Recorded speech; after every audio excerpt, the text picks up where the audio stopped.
Hi there, I'm May. At a family dinner, my parents looked me in the eye and said, "We took a vote and decided my sister's family should stay in my house, and I should leave." They didn't ask. They never did. But what hurt most wasn't that moment. It was everything they did leading up to it. The fake gratitude letters, the public lies, the silent betrayals. They turned my home into a favor I never offered, then made me the villain for not accepting it. How did it come to this?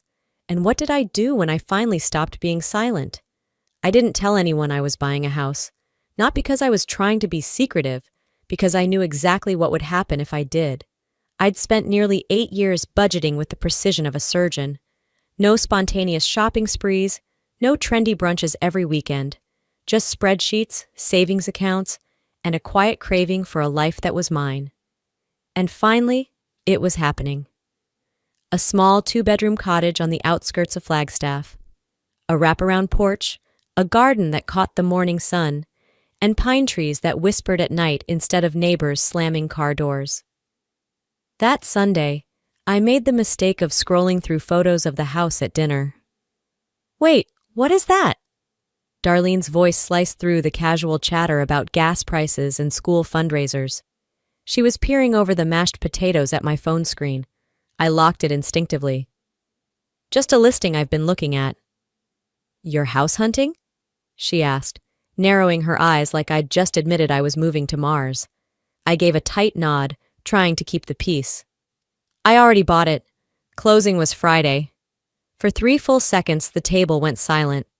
Even my father, who usually only paused mid-bite for football scores, set down his fork. "You bought a house?" my mother said, her tone hovering somewhere between shock and judgment. "By yourself?" I nodded again. "Yes, it's done. I just haven't moved in yet." Darlene blinked rapidly, like the words didn't compute. "Without telling us? Why wouldn't you—" "Because it's mine," I interrupted, sharper than I intended. "I worked for it. It's where I want to live. Quiet, small, just enough space." My mother leaned back in her chair. "That's a lot of space for one person. 2 bedrooms? What on earth do you need that for?" I didn't answer. I just smiled faintly and stabbed at a green bean. The subject should have died right there, but it didn't. 3 days later, I opened my email and saw a message from my mother. The subject line read, "Important for the kids." Inside was a scanned legal document, an informal draft of a co-ownership agreement, the kind a real estate lawyer might draw up. Darlene and her 2 kids, Lorna and Dexter, listed as future residents with part equity potential. Attached was a note in my mother's handwriting, photographed from a yellow sticky pad. "It just makes sense. You're alone. They need stability, and you're their aunt." My stomach didn't drop. It didn't even tighten. It went cold. This wasn't a suggestion. It was a claim. I closed the laptop, walked to the kitchen, poured myself a glass of water and stared out the window. The pine trees swayed in the wind like they didn't care who lived beneath them. Back in my room, I opened the email again and stared at the names printed in crisp, confident font. My sister's, her children's, not mine. I didn't reply. I didn't yell. I didn't even ask, "How could you?" Because I already knew. This wasn't the first time they'd seen my boundaries as optional. Darlene had always been the one with the big eyes and bigger emergencies. Her car needed repairs. Could I front her the money just until her next paycheck? Lorna needed new ballet shoes. Could I spot it, just this once? And every single time I'd given, quietly, without making a fuss. And now, they expected me to hand over my house like it was just a bigger favor, just a bigger version of the same old pattern. I deleted the email without responding, but something inside me moved, something that had been still for too long. They didn't ask, they never asked, and I realized they never would. The Monday after the email, I left town for a weekend book fair in Prescott. 3 days of paperbacks, panel discussions, and cool spring air were exactly what I needed to clear my head. I didn't answer texts. I didn't check emails. I just let myself disappear for a little while, thinking maybe, just maybe, distance would cool whatever storm had started brewing. I was wrong. By the time I pulled back into my driveway that Sunday evening, the sun was hanging low behind the pine trees, stretching golden light across the path that led to my front door. Except, the gate was open. Wide open. I frowned. I always shut that gate. Always. The closer I got, the more wrong everything felt. There were bikes, small, plastic, colorful, leaning against my porch railing, a jumble of Crocs and Velcro sneakers by the door. Someone had drawn on the front window in what looked like dry erase marker. Clouds, flowers, a stick figure with a big head. I stepped inside. Laughter echoed from upstairs. My heart thudded, not with fear, but with the kind of dread that feels like falling. I moved through the house slowly, past my living room, where my throw pillows had been rearranged, and a juice box was leaking onto the edge of my rug. "Hello," I called out, though I already knew the answer. From the top of the stairs, Darlene's voice floated down, cheerful, as if nothing was out of the ordinary. "Hey, you're back early." I stared up at her. "What are you doing here?" She descended the stairs like she lived there, sockless, holding a damp towel over one shoulder. "We just needed a place for a couple of nights. Lorna's had that cough again, and the apartment gets so stuffy. I figured, with your extra rooms and all." My hand tightened around the strap of my bag. "You moved in?" She tilted her head, confused, or pretending to be. "No, not moved in, just staying, temporarily. You weren't even here, May, and the door was unlocked." "The door was locked," I said flatly. She shrugged. "Dexter jimmied it open with a library card. He's clever like that." I didn't answer. I didn't raise my voice. I simply said, "You don't live here." She blinked, then gave me that smile she used when trying to turn guilt into affection. "Come on, you're always alone. We'll be gone by Friday. Promise." That night, I tried to make dinner feel normal. We sat at my kitchen table, which suddenly felt too small for four. Darlene talked about her boss cutting her hours, about Lorna's school fundraiser, about how hard it was managing everything without help. "You don't have kids, so you wouldn't understand," she said, without a trace of irony. I nodded slowly, chewing through my salad like it had committed a personal offense. Lorna, across the table, told me how much she liked my bookshelf. Dexter asked if he could sleep in the room with the window that faced the trees. "They finally sleep through the night here," Darlene said softly, looking at me over the rim of her water glass. "It's quiet, peaceful, they feel safe." The implication hung in the air like a net. If I asked them to leave, I'd be taking that away. I'd be the villain. I excused myself early, took my laptop and disappeared into my room. At midnight, after 2 hours of staring at a blinking cursor and scrolling through home security locks I hadn't needed, until now, I wrote a note. Short, direct. This house was not meant to be shared. I need space to think. Please be out by Friday. I folded the paper and taped it to the door of the guest room. I didn't knock. I returned to my own bedroom and, for the first time since moving in, turned the lock behind me. The click sounded louder than it should have. A few minutes later, I heard footsteps outside my door. Slow, padded, paused near my threshold, then silence. And I lay in my own bed, heart clenched, realizing something terrifying. I no longer felt like the homeowner. I felt like a visitor. I woke up the next morning before the kids did. The house was too quiet, the kind of silence that felt borrowed, not mine anymore. I opened my bedroom door cautiously and walked down the hall like a stranger checking into a rental. The note I'd left on their door was still taped up, unread or ignored. I didn't knock. I didn't want another empty promise or another version of just a few more days. I brewed my coffee and sat at the kitchen table. Outside, the early sun washed the porch in gold. Inside, I noticed something that hadn't been there before. Lorna's school backpack, leaning against the doorframe like it belonged. A lunchbox tucked beside it. A set of tiny sneakers lined up in the hall. I stared at them, as if looking long enough would reverse the clock or dissolve the logic. I walked back toward the hallway and found Darlene folding laundry in what used to be my guest room. My extra set of linens, now hers apparently. "You signed her up for school here?" I asked. She didn't look up. "Not officially. I just took a look around the elementary near the market. It's close." I crossed my arms. "You said Friday." "I meant it," she said, as if offended. "But I don't want to keep dragging them around. They've had enough instability." "You brought them here." Her voice dropped just enough to make it feel like my fault. "Because I thought you'd understand. This is what family does." I didn't respond. I went back to my room, shut the door, and turned on my phone for the first time in a day. Missed texts, a couple of voicemails, and one message that made my stomach tighten. Rachel, Bookshop Collective. May! Wow, congrats! Just heard from your mom you've taken in Darlene and the kids. That's so generous. You've always been the grounded one in the family. My thumb hovered over the screen. I called her back. Hey, Rachel answered chipper. I didn't mean to put you on the spot. I just thought it was sweet. What exactly did you hear? I asked. That your sister moved in. That it was your idea. Eunice said you'd been planning it since the new house came through. That it was always meant to be a shared space. I couldn't speak. My mouth opened, but my breath stalled. Rachel kept going, unaware. And Darlene posted that sweet quote on Facebook, you know, about second chances and the people who show up when you need them. It got a lot of love. Someone tagged you in the comments. I opened the app and found it instantly. A photo of the kids on my porch swing. The caption, a fresh start, grateful for a sister who always knows what family means. Beneath it, rows of comments. You're so lucky to have May. What a blessing to have a home like that.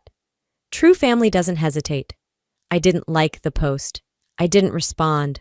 I just stared. And in that moment, I realized what had been happening wasn't spontaneous. It had been orchestrated. This wasn't a messy misunderstanding or an awkward family blur. This was a plan, one I hadn't seen because I was too busy being polite. Later that night, I sat at my desk and opened my journal. I flipped past the pages where I'd written about interest rates, home insurance quotes, grocery budgets. I started fresh. They didn't ask, I wrote.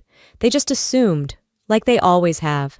The default babysitter, the car note that disappeared into silence, the birthday cake I paid for with the money meant for my dental bill, and now, this house. I scribbled harder, the words pouring out before I could second guess.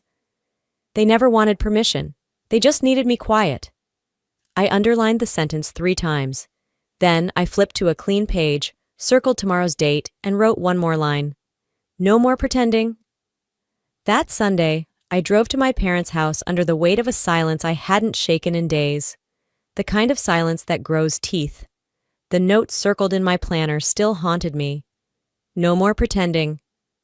I didn't know what form that truth would take, but something was coming. And I didn't trust the smiles that had started appearing in my inbox from relatives who hadn't spoken to me in years.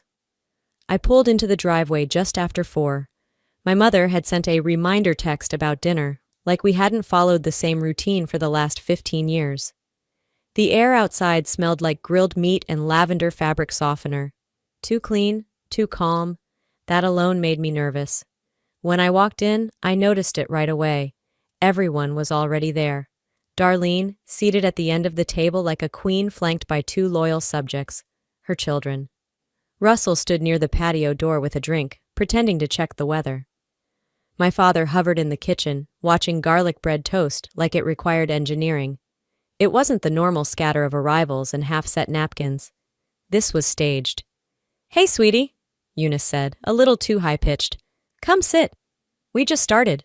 I sat. I didn't hug anyone. I didn't put down my purse. I kept my eyes on the salad bowl and waited. Dinner began in fake peace. Small talk about Russell's upcoming project. A joke from Darlene about Dexter pretending to be a lawyer with a wooden spoon. My mother laughed too loud, nodding like it was the best thing she'd ever heard. Then my father cleared his throat. Your mother and I wanted to say something, he began, placing his fork down like a gavel. I kept chewing, waiting. We've all talked. Together. And we think it would be best for everyone if Darlene and the kids stayed at your house long term. I looked up slowly. Eunice chimed in. You don't need all that space, May. And the kids, they're finally settling in. We voted. This just makes sense. You voted? I repeated, my voice flat. Yes, she said, like she was explaining how recycling worked. Your father, Darlene, Russell, and I, we've thought it through. And where was I during this vote? I asked, leaning back. In exile? You've always been so private, Darlene offered, like that was a crime. We figured this way we could just handle it for you. For me? I said, finally letting a laugh slip out. You voted me out of my own home for my benefit. Russell spoke for the first time. You're still welcome to visit, of course. It's not like we're kicking you out. You're not? I turned to Darlene. And what would you call this? Democracy? A family coup? Her mouth twisted into that all-too-familiar smirk. This is what's best for the kids. You've never had children, so I don't expect you to understand. I didn't scream. I didn't throw my glass. I simply looked at each of them, one by one. My mother, who once told me I was too serious to ever be a good mom. My father, who used silence as a tool, not peace. Darlene, who'd always assumed my success was an extension of her luck. And Russell, an accessory in a plan he never questioned. I'm not a storage unit for your mistakes, I said quietly. No one responded. The next morning, I couldn't let it sit. My hands shook slightly as I scrolled through my digital mailbox. Buried between spam and account notifications, I found it. A flagged message from the Coconino County Assessor's Office. Subject: Property Classification Adjustment Parcel, #1188403A, filed by Gerald Liang, category updated to multifamily residence, minors present. I clicked the PDF, scanned through the changes. The language was bureaucratic, but clear.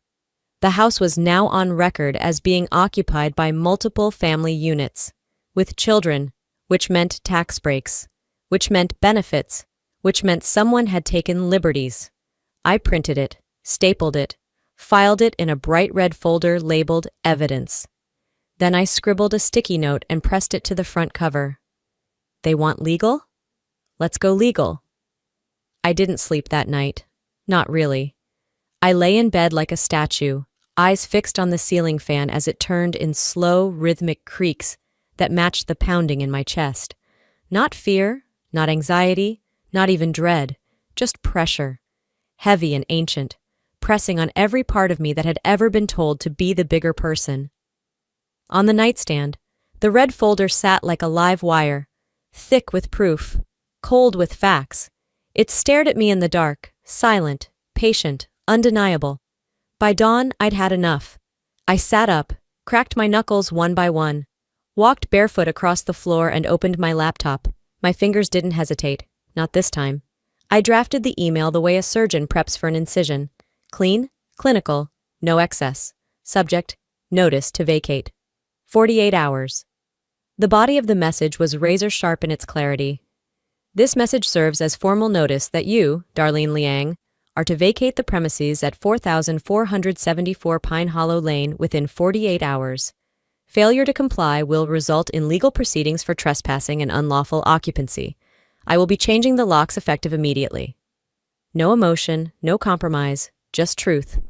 I attached screenshots, Darlene's posts claiming residency, the property tax adjustment filed without my consent, and the unsigned co-ownership agreement that had tried to rewrite my autonomy into a gift. Then, without flinching, I hit send. By 7:30 a.m., I was in my car, heading to the hardware store. I bought a full lock set, new security screws, and a motion-activated camera system. The guy at the register asked if I needed help installing it. I told him I didn't. I didn't tell anyone. No warning, no announcement, just action. Back at the house, I drilled and replaced every lock, front, back, side. I mounted the camera by the porch light, adjusted the angles, and synced the feed to my phone. Each click of the screwdriver was a reclaiming, a refusal, a promise to myself. The silence felt different now, not hollow, but fortified. That peace lasted until dusk. My phone buzzed. Eunice Liang. If you keep the kids out, you'll force our hand. Courts don't look kindly on family who abandon blood. I read it twice. The gall, the audacity to frame boundaries as cruelty, to weaponize family like a leash. I didn't reply. I took a screenshot, then forwarded the message to the legal services clinic I'd quietly reached out to 2 days earlier. The woman I spoke with, soft-spoken, sharp-eyed, had told me, expect pushback, document everything, and don't engage emotionally. Stay dry. So I did. Still, when I set the phone down, my hands trembled, not from fear, from fury. Fury that had been caged too long, polite too long, quiet too long. That evening, Therese called. Hey, she said, voice careful, but not quite worried. Yet. Are you okay? I could already tell something was off. What happened? She hesitated. Russell called me. I didn't say a word, just waited. He said he was worried about you, she continued, that you'd been acting irrational. He wanted me to talk to you, to reason with you. My jaw clenched. My vision narrowed. Did you? I asked, my voice low. Of course not. Her tone turned flinty. I told him I'm not some emotional interpreter. I'm your friend, not a mouthpiece for people who only call me when they want access. I closed my eyes, let the words settle. He tried to guilt me, May, said, and I quote, "She's always been a little rigid. You know how she gets. Like you're some malfunctioning machine. Like holding a boundary is a disorder." I let out a long, slow breath and pressed my hand to my chest. They weren't just testing my patience anymore. They were trying to corner me, discredit me, piece by piece. Thank you, I whispered. You don't owe them a damn thing, she said, steady as a lighthouse. Not your house, not your peace, not your silence. After we hung up, I didn't cry, I didn't rage. I opened a blank document. Subject: Notice of breach of trust. I wrote the full timeline, calmly, methodically. I listed every manipulation, the family vote I hadn't been invited to, the school backpack that showed up in my hallway before a conversation ever did, the public lies, the property filings behind my back, the false narrative of generosity I never offered. I attached every screenshot, email, and photo. I named names. I didn't editorialize. I just laid out facts like evidence on a courtroom table. At the end, I typed one last sentence. If you attempt to contact me again through any third party, including friends, employers, or acquaintances, I will file for a restraining order. I stared at the screen for 10 seconds. Then I clicked send. Later that night, while brushing my teeth, my phone buzzed on the counter. I picked it up, foam still in my mouth.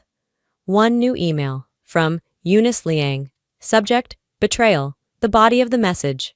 So this is what betrayal feels like. I stared at the sentence. Then I laughed. Not a joyful laugh, not even a bitter one. The kind that escapes when a balloon finally deflates after holding too much pressure. Shaky, breathless, done. I didn't respond. Let her sit with it. 2 days passed since I drew the line. 2 days of cold silence from my family, which felt less like peace and more like the eerie quiet before a storm. The kind of calm where you can sense the air thickening, waiting to break. That morning, my phone buzzed before my alarm even went off. I groaned, rolled over, and squinted at the screen. I had been tagged on Facebook, Instagram, even a community group post. The first image hit like a slap. There was Lorna, barefoot in my yard, chasing bubbles across the grass. Behind her stood the swing set I'd built last summer, alone, still dusted with pollen from spring. The caption read, "Home at last, God provides." Then another photo, Darlene leaning on my porch railing like it was hers, arms crossed, smug. Blessed to be back where we belong. Couldn't have done it without my sister's grace. I didn't click like, I didn't comment, but I stared at the screen so long my coffee went cold in my hand. My notifications exploded.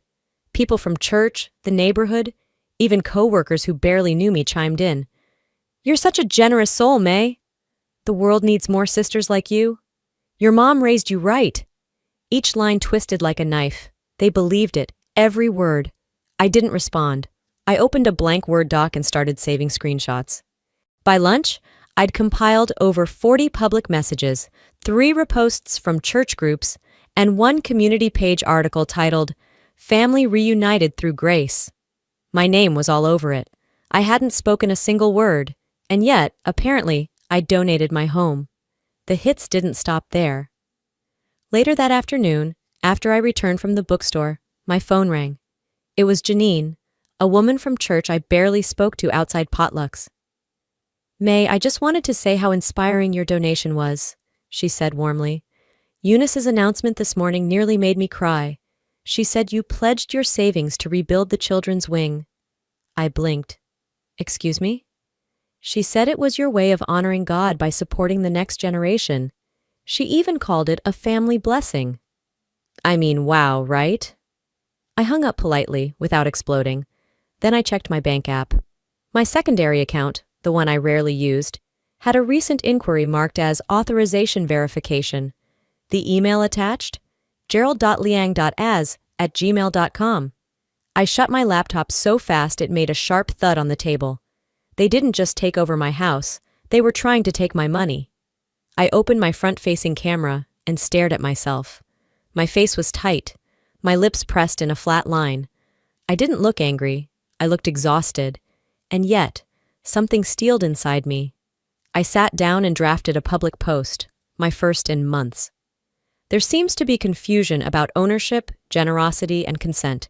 So let me be clear, no one lives in my house but me.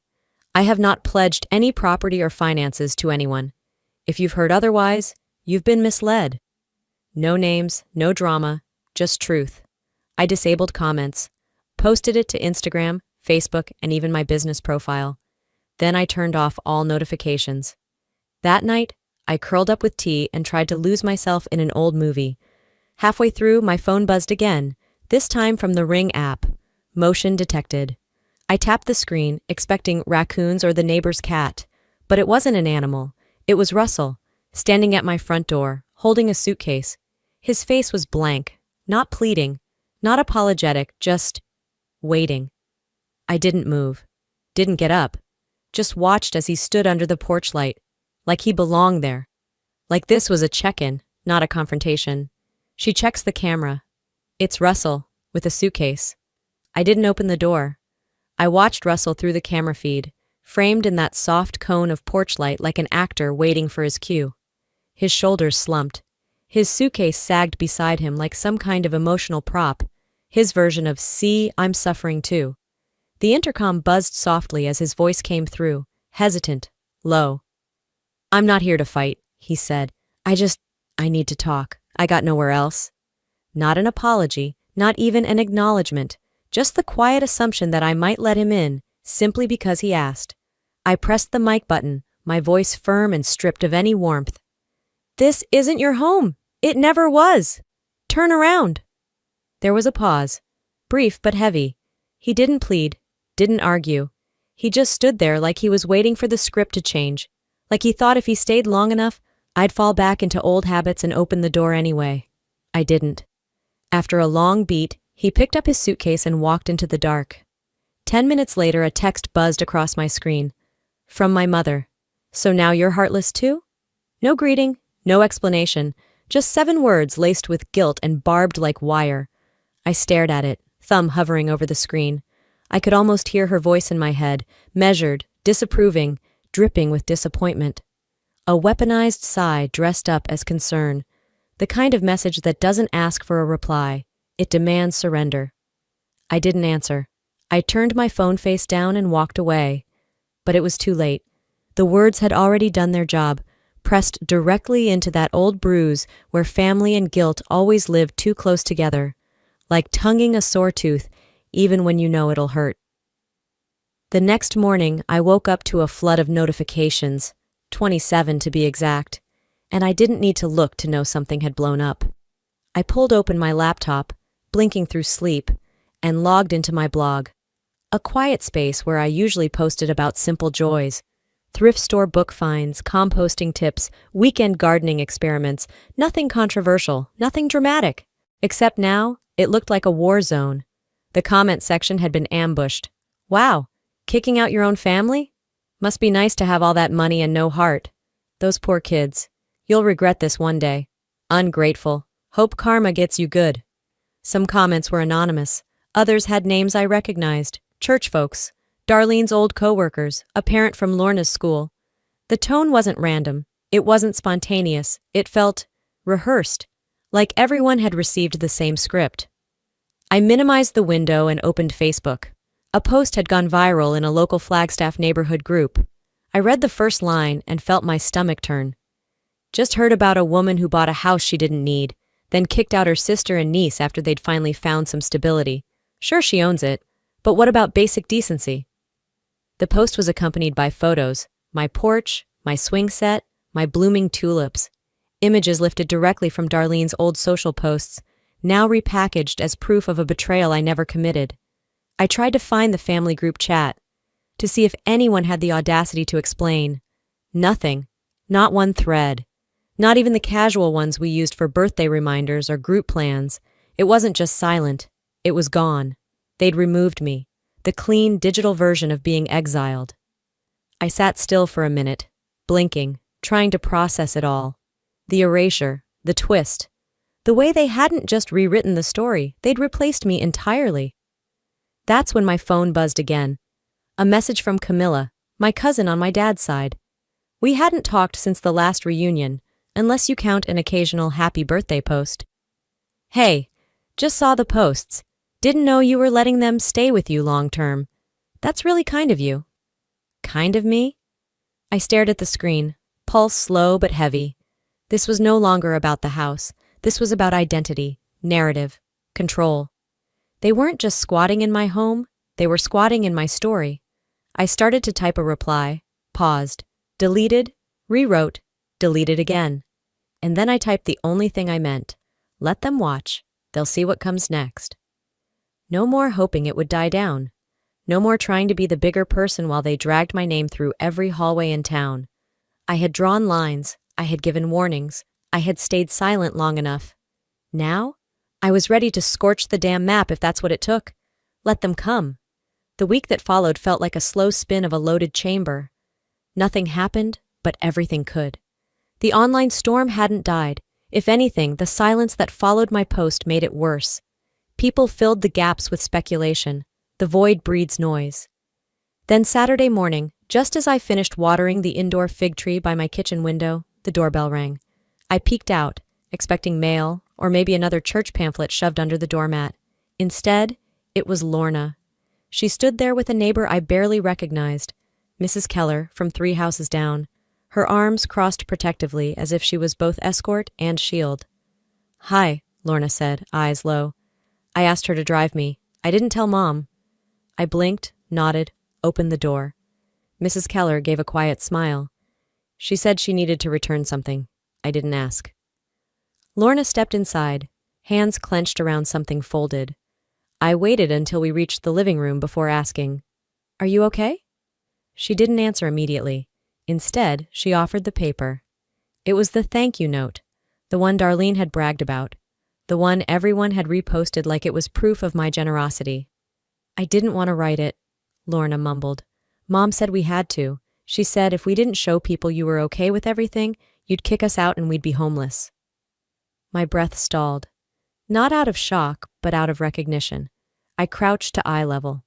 "Lorna, you can tell me anything, I promise. No one will punish you for being honest." She nodded quickly, like the words were too heavy to speak twice. "I don't like lying," she whispered. "I know," I said, pulling her into a light hug. "And you're brave for saying the truth." Mrs. Keller returned to take her home. I stood in the doorway and watched the car disappear down the street, Lorna glancing back once from the passenger seat. That glance, it stuck. Later that night, Therese texted, "I need to show you something. Come over." 15 minutes later, I was in her apartment, curled up on her couch with a mug of green tea, while she scrolled through her phone. She tapped a file, played a recording. It was a speakerphone conversation, scratchy but clear. "Eunice, you're close to her. Make her see this is good for everyone. Just nudge her a little." My spine straightened. Therese paused the audio. That was 2 weeks ago. She didn't know I was recording, obviously. I didn't even plan to, but it felt off. So I hit the button. Another beat. I didn't want to believe she was pulling strings, but I couldn't let it go either. I nodded. "You did the right thing." She stared at me. "Are you going to use it?" I didn't answer right away. When I got home that night, I opened a new folder on my desktop, named it Final Evidence Intuit. I dropped screenshots, voice files, photos, emails, banking inquiries, Lorna's handwritten note, audio of my mother, everything. The next morning, I woke early, wrote a summary email to my attorney. Subject line, "Final file for cease and desist and protective order." I attached the folder, locked it, sent it. Then I went about my day, fed the cat, restocked a few things in the bookstore, replied to emails that had nothing to do with family. It was almost normal. Until just after dinner when my phone vibrated with a news alert. Not from a news site, from a shared calendar. An auto alert. Church fundraiser update, sponsored by the Liang family. Of course, Of course, they'd go ahead with the public show, even after everything. I didn't check social media. I didn't need to. I sat down on the edge of my bed and let the stillness settle. Across town, at a dining room table crowded with papers and cold leftovers, my mother's phone buzzed. She reached for it, expecting a message about choir rehearsal or a forwarded meme. Instead, she saw the subject line, saw my name, opened the file. Her face paled. "She actually did it," she whispered, not to anyone in particular, just into the air. 1 month passed, not with fireworks or fallout, just silence. Clean, polished, and almost too neat. The kind of quiet that feels orchestrated, not earned. I didn't hear from any of them. No guilt-dipped texts, no surprise doorstep offerings meant to look like olive branches. No cryptic Facebook posts about family being everything or side-eyed Bible quotes in pastel fonts. Just nothing. On paper, it looked like peace. But peace has a heartbeat. This didn't. This was hollow, like walking through a house after a storm's passed, walls still standing, shingles mostly intact, but you just know something underneath has shifted, something foundational, subtle, dangerous. I tried to settle back into routine, store receipts, inventory logs, garden updates, grocery runs. For a while it almost worked. Until Thursday. I was knee-deep in quarterly reports, sorting through receipts that still smelled faintly of ink and cheap envelope glue, when a single ping hit my inbox. Just one. But it sliced clean through the fog. Subject: Darlene Liang, Program Applicant Reference Notification. At first, I thought it was spam, a misclick, some misrouted mailing list. But it wasn't. It was from the city's Economic Renewal Initiative, a mentorship program I'd been part of for years, helping small business owners and underrepresented entrepreneurs build something real. I'd poured hours into that work, quiet hours, unseen hours, and now there it was. Darlene had applied and listed me, by name, as her mentor, as her inspiration. My name tied to her application like a borrowed credential, like a reference she never earned but assumed she could claim. The email didn't ask me to confirm or approve, just a formality, it said. No action required unless you wish to dispute. I didn't click anything, didn't scroll, didn't breathe for a moment. I just stared at the screen like it was showing me some twisted, alternate timeline. One where we were loving sisters who supported each other's dreams, where inspiration meant mutual respect, not manipulation wrapped in flattery. That world didn't exist. I closed the laptop and stood. Not with rage, not with sorrow, with ache, the kind of ache that lives in the space just beneath healing, like a scab picked too soon. Painful, but exposing something fresher underneath. Later that day, I stopped by the store on the way home, picked up things I didn't really need, strawberries out of season, a new brand of tea I probably wouldn't like, a candle that promised serenity, but mostly smelled like dish soap and pine. I took the long way home, windows down, let the cool wind remind me I was still here, still choosing this solitude over chaos, even when it felt lonelier than I wanted to admit. As I pulled up to my gate, I noticed something fluttering, light and deliberate, pinned to the wooden slats like a paper wing waiting to be noticed. I got out slowly. It was a note, folded neatly and clipped with a clothespin. The handwriting was unmistakably a child's, loopy, uneven, each letter trying a little too hard to be neat. "Aunt May, Mommy said I can't come over again, but I just wanted to say I liked the purple flowers. They look like you." Taped to the corner was a pressed violet, dried, brittle, faded, but still holding onto a sliver of color. I didn't cry. I just stood there, longer than I probably should have, thumb grazing the crease of the paper. It said more than all the phone calls, posts, and updates from the last few months combined. It was simple, honest, quiet. I slipped the note into my pocket and walked inside. 3 days later, the local book fair opened downtown. I hadn't planned to go. I'd told myself I was too busy, that the store needed restocking, that my time was better spent catching up on sleep, on silence, but something in me itched for stories. Not polished narratives or curated captions, but pages, paper, ink, books that let you breathe and bleed and don't ask you to shrink. So I went.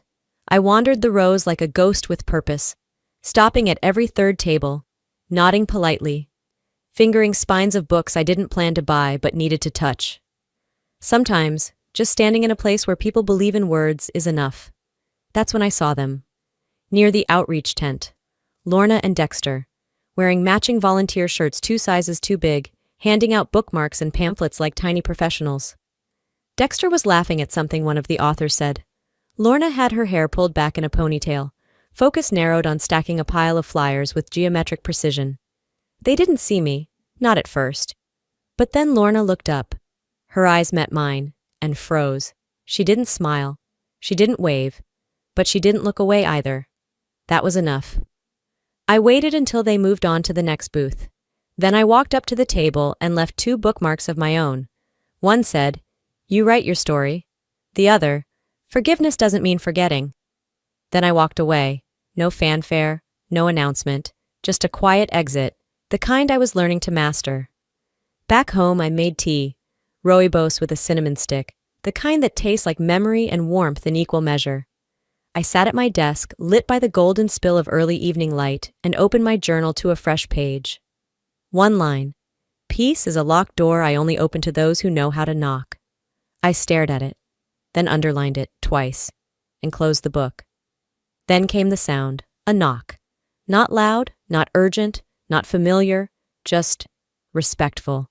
I didn't flinch, didn't brace, didn't reach for armor. I stood, walked to the door, steps steady. Not everyone deserves the key. But maybe, just maybe, someone someday might finally learn how to knock. Sometimes family isn't who raised you, it's who respects you. And if there's one thing this chapter of my life taught me, it's this. You don't owe anyone access to your peace just because they share your blood. Boundaries are not betrayal. Silence isn't kindness. And being the good one shouldn't mean becoming the forgotten one. It's easy to tell people you're strong. Harder to show them what strength really looks like. For me, it looked like locks changed, emails sent, and letting go without needing to explain myself again. And yet, a part of me still wonders, how many of you have sat at a dinner table where your worth was silently voted out? Or worse, rewritten by people who never bothered to ask who you really were? If you've ever been made to feel guilty for choosing yourself, you're not alone, and you're not wrong. I'd love to hear from you in the comments. Have you ever had to draw a line with your own family? What was the moment that made you finally say, enough? If this story touched your heart, leave a 1 in the comments, or tell me what city you're watching from. Didn't love it? That's okay too. Let me know why, and where you're tuning in. I read every single one.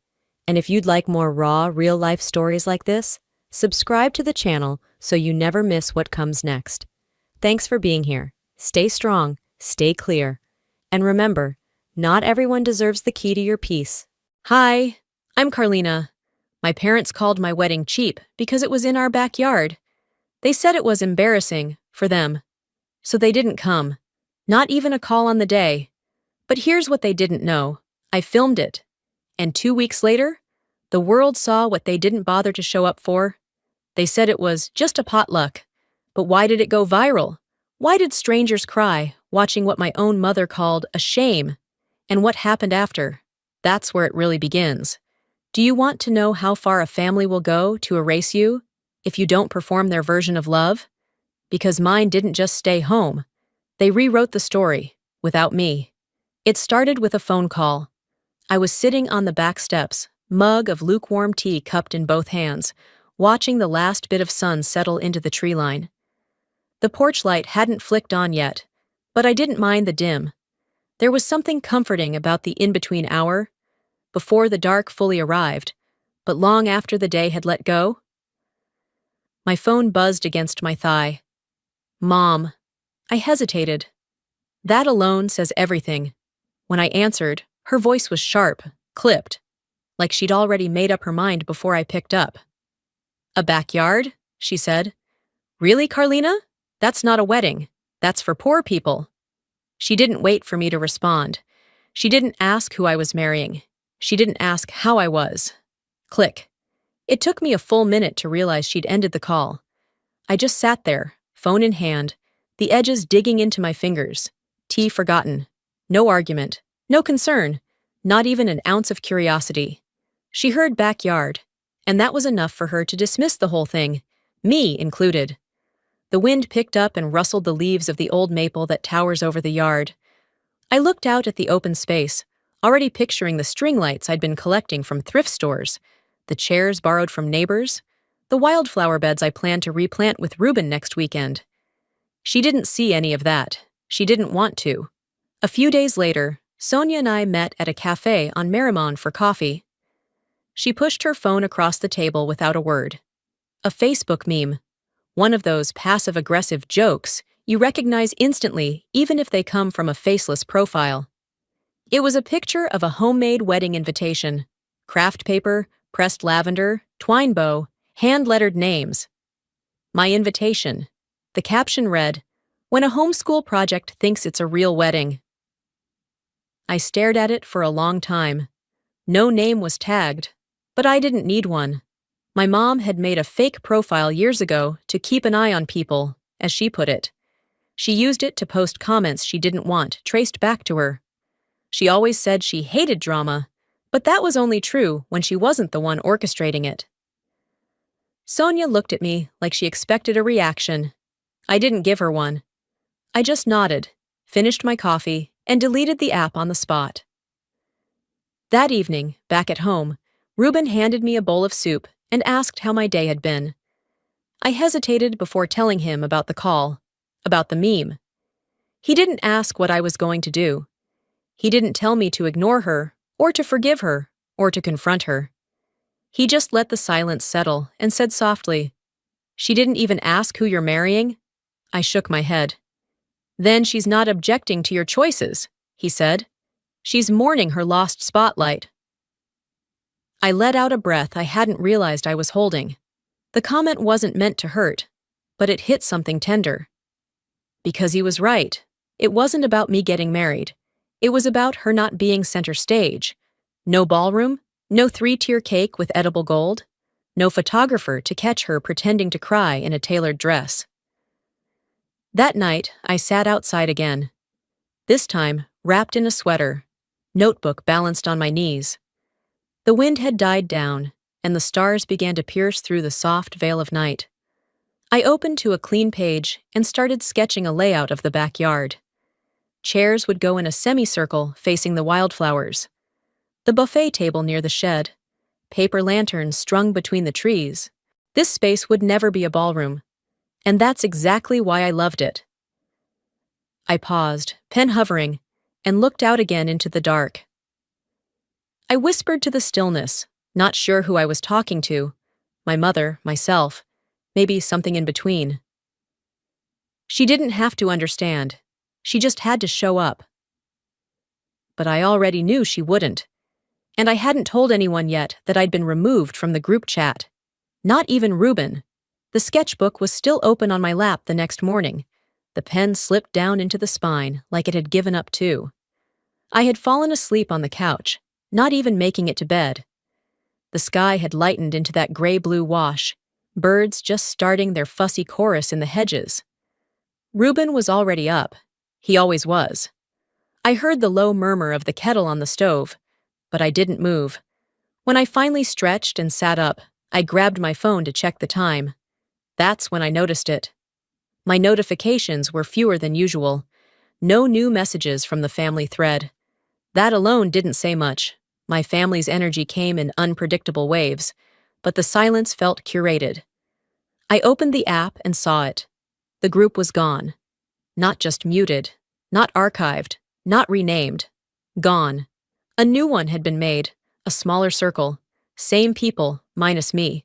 The title, Bridal Brunch, Post-Wedding Plans, Just Us.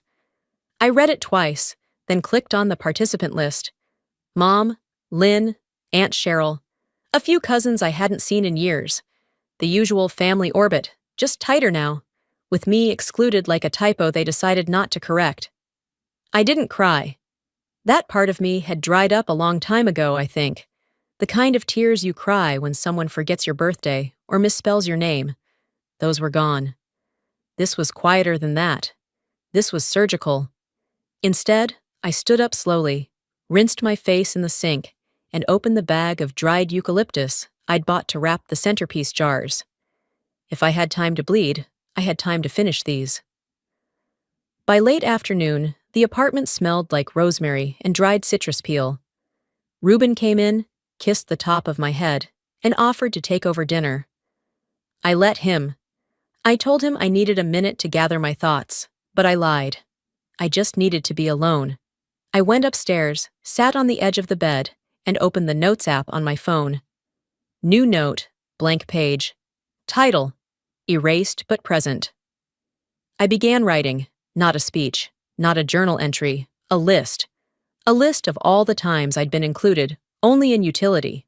Background, logistics, never spotlight, never celebration. Thanksgiving 2019, asked to carve the turkey, but not sit at the head table. Lynn's baby shower, designed the invites, not invited to the photo wall. Dad's retirement, paid for half the catering, listed in the program as guest. The list went on. I stopped counting after 15 entries. I stared at it and thought, when someone disappears enough times, you stop asking why. You start rehearsing how to explain it without sounding bitter.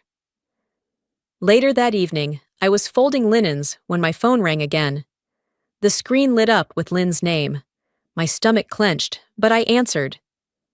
"Hey," she said, like she was calling from a drive-thru. "Mom's worried about you." I stayed silent. "She says you're pulling back from the family, that you're sabotaging your own wedding because you're afraid of being seen."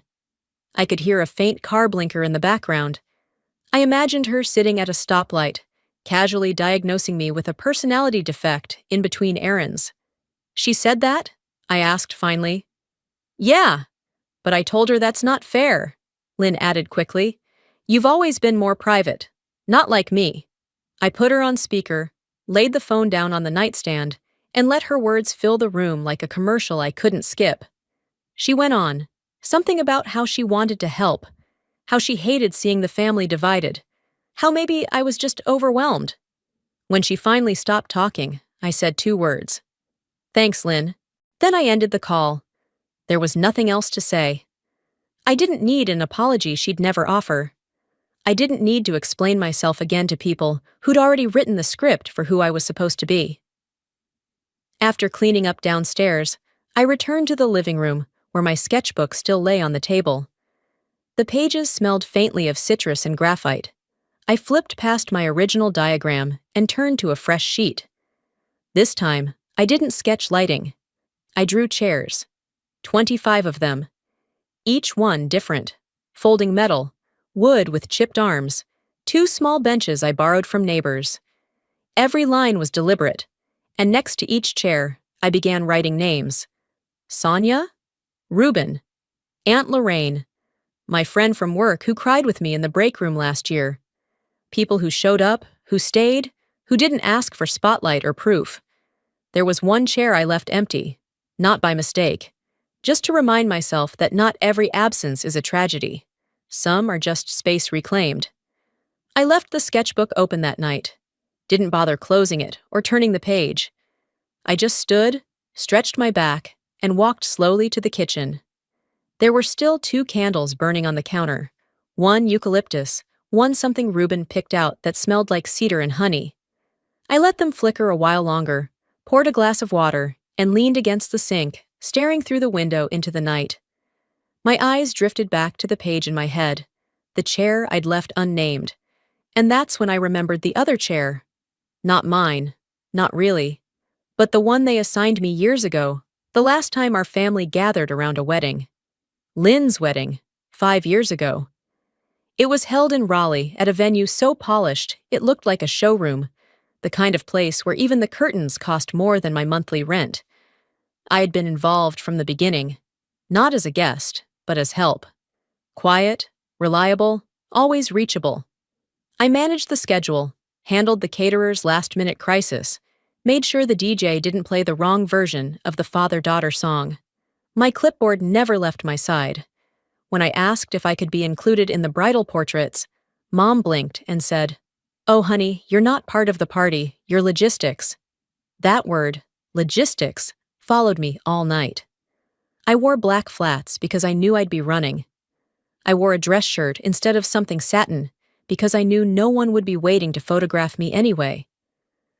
I was the one who stood behind the florist during setup, checking things off the master checklist while everyone else popped champagne in silk robes. Dinner started late, and I remember being handed a plate in the hallway. I looked at the name cards scattered across elegant tables draped in gold-threaded linen. I wasn't on any of them. I found a seat at the far corner. My place card said, Table 9, Kids and Overflow. Someone had scribbled Carlina in pen below it, like an afterthought. I didn't leave, I didn't protest. I smiled at the children, passed rolls, and helped the venue staff reset the salad course when one of the trays spilled near the entrance. At one point during the night, Linda pulled me aside. She adjusted her necklace and said, "You're doing amazing, sweetheart. Everyone keeps saying how seamless everything feels. You're a natural. Not everyone's meant for the spotlight, you know. Some people are just really good at support." She meant it as a compliment. I accepted it like a contract. A few months later, someone tagged me in a photo from the wedding. I hadn't even realized they'd taken my picture. In it, I was crouched by the cake table, wiping down spilled champagne with paper towels. I was mid-laugh, probably something the bartender had said as he stepped around me. The caption read, "Shout out to the catering crew. Y'all were amazing." I wasn't on the catering team. No one corrected the tag. No one in my family even commented, not, "Oops, that's Carlina," not, "She organized the whole thing." Nothing. I didn't untag myself. I didn't delete it. I let it stay. A little square box of proof that I existed exactly how they liked me. Quiet, helpful, not quite belonging. I sat back down on the couch with my laptop, opened my photo folders, and scrolled through the album from that day. Dozens of pictures. Lynn's train flowing down the stairs, the father-daughter dance, the bouquet toss. None of them included me. I deleted the whole folder, all but one image. The one where I'm crouched on the floor in my flats, hands full of napkins. I saved it in a new album titled Receipts. Then I opened a blank document and typed the title, What They Don't Remember. Not because I planned to send it, not because I wanted revenge, but because memory, when controlled by the wrong hands, becomes a weapon. And I wasn't going to let them write the next chapter without at least one record of how it actually happened. I stared at the title on the blank document, What They Don't Remember, for a long time before typing anything else. Just letting the cursor blink against the white screen. My fingers hovered, not out of hesitation, but calculation. I wasn't sure what would land on that page yet, but I knew this. It wouldn't be a rant. It would be evidence. Because if there's one thing I've learned about the people who hurt you in plain sight, it's that they'll rewrite the details before you even have time to react. I closed the document for now and stood from the couch. The sun had dipped low, casting long shadows through the kitchen window. I walked over to the table and began sorting through a small stack of papers I'd left there days ago. What started as a casual effort to organize wedding expenses turned into something uglier the deeper I went. My browser was still open to the loan pre-approval site. I needed financial clarity before we confirmed the final guest count. That's when I saw it. An old PayPal transfer I didn't remember authorizing. Then another, and another. Florist, event planner, photographer. Every one of them tied to Lynn's wedding, and everyone paid from my account. I blinked hard, then opened my email to cross-reference the receipts. All the confirmation emails had been forwarded to Linda. The few partial refunds, deposits canceled due to a vendor change, had gone to her as well. She hadn't just used me. She'd used my money, my credit, my silence. I started printing, not out of impulse, out of necessity. Each sheet that slid from the printer felt like peeling back another layer of polite fiction. The version of me they were happy to maintain, generous, quiet, agreeable, was beginning to feel like a costume someone else had sewn onto me. One they didn't want me to outgrow. Just as the last page landed in the tray, my phone buzzed with a reminder I'd set months ago. Call the bank. Ask about the overdraft from last year. I hadn't thought about it since I covered the charge without question. But now, something itched in the back of my mind. I called and waited through the hold music. When the representative picked up, I asked for the record on the failed transaction. There it was. A declined payment to Magnolia Florals, dated the same week Lynn's vendor had changed last minute. The deposit had been returned, and immediately withdrawn again. By Linda. I thanked the rep, ended the call, and stared at the ceiling. The shame that crept up wasn't from being taken advantage of. It was from realizing I'd let it happen, over and over, because it was easier to be the one who cleaned up than the one who caused a scene. That evening, Sonia called. I answered on the second ring. "You okay?" she asked, no preamble. "I've been better," I replied, pinching the bridge of my nose. There was a short pause. Then she said it. "You still planning to do everyone's work for free?" I let out a breath through my nose. More acknowledgement than laughter. I guess not anymore. The next morning, I was scrolling through a local wedding blog over breakfast. Just background noise while I sipped coffee. That's when I saw it. A feature on effortless backyard elegance. The headline showed Lynn's wedding. Her name was in bold. The subhead described her as a visionary bride who handcrafted every detail. The guest welcome table caught my eye. The wood was reclaimed. The lettering on the signs had taken me 4 evenings. The herb bundles? I grew them, hung them, tied them with linen ribbon.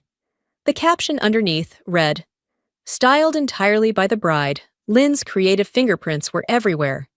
Reuben walked in just then. He saw my face before I said anything. "What happened?" I turned the screen toward him. "You want me to comment?" he asked, voice flat. "No," I said, still staring at the screen.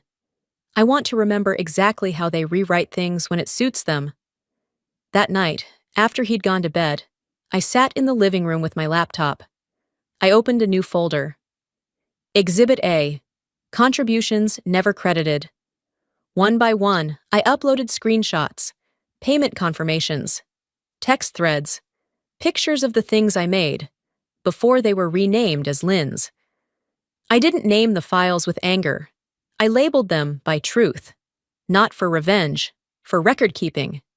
Because even if I never showed them to anyone, I needed to know I wasn't imagining the way they erased me. And it was in that moment, watching the progress bar fill as each file uploaded, that I realized something important. Even then, after all of it, I had still been giving them the benefit of the doubt. I had still believed they just didn't see me. I hadn't realized they chose not to. The next morning came slowly, wrapped in a strange quiet. I woke up to the soft clinking of dishes, Reuben in the kitchen. The smell of cinnamon toast drifted down the hallway, but I didn't move right away.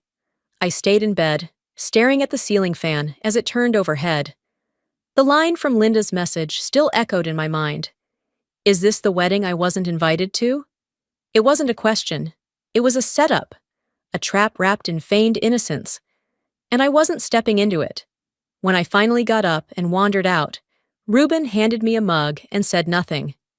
We had that kind of rhythm. He knew when I didn't need advice.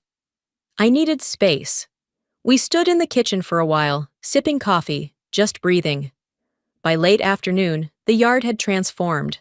The folding chairs were arranged, everyone tied with a strip of faded linen or ribbon someone had donated. The long wooden table we'd sanded down together gleamed under the shade.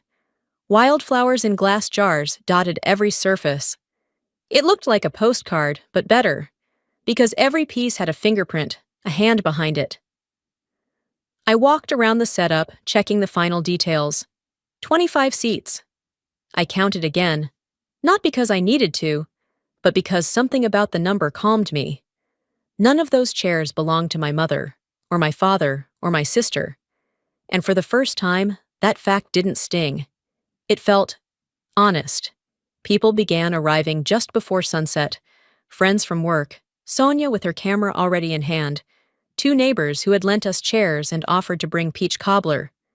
Nobody made a scene. No one asked where my family was. When Reuben stepped out onto the path in his simple navy suit, I caught my breath. There was no orchestra, no bridal march, just the wind through the trees and the quiet murmur of people standing. I walked barefoot across the grass. Not a single guest pulled out their phone. It was as if the moment demanded presence. When I reached him, Reuben smiled. Not the camera kind, but the one he gave me when I snuck him the last slice of pie, or when I leaned into his chest during storms. His hands were warm when he took mine, and he didn't look away once. There was no efficient, no script. He spoke first. "I didn't know what home was until I saw you standing barefoot in this yard." A pause. A laugh, soft and cracked. "You make everything grow." My throat tightened. I could have repeated the vows I'd written. I could have tried to be poetic. But instead, I looked around, at the people who showed up, at the table we'd built, at the string lights Reuben hung over hours of sweaty afternoons, and I said, "I stayed quiet long enough to be mistaken for invisible. But I am not." There was no applause. Not right away. Just stillness. And then a ripple of clapping that wasn't polite. It was proud. Like the sound of people watching something take root. We ate by candlelight. The food was served family style. Bowls passed from one end of the table to the other. Laughter wrapped itself around the yard like smoke. Sonia caught everything with her camera, but I never noticed her moving. It was as if she'd turned herself into part of the setting. Later that night, after the last guest had hugged me goodbye and the dishes were soaking in the kitchen, I sat on the porch with Reuben. We didn't say much. He held my hand, and I leaned against his shoulder. That kind of quiet was earned. A few days passed. The glow lingered like an aftertaste. I didn't post anything right away. Hadn't planned to post at all. But Sonia sent me a 90-second edit she'd cut together as a gift. It was perfect. It started with Reuben fixing his tie in the mirror, then cut to me tying the last ribbon on a jar of flowers. There was no music, just wind and birds and soft footsteps.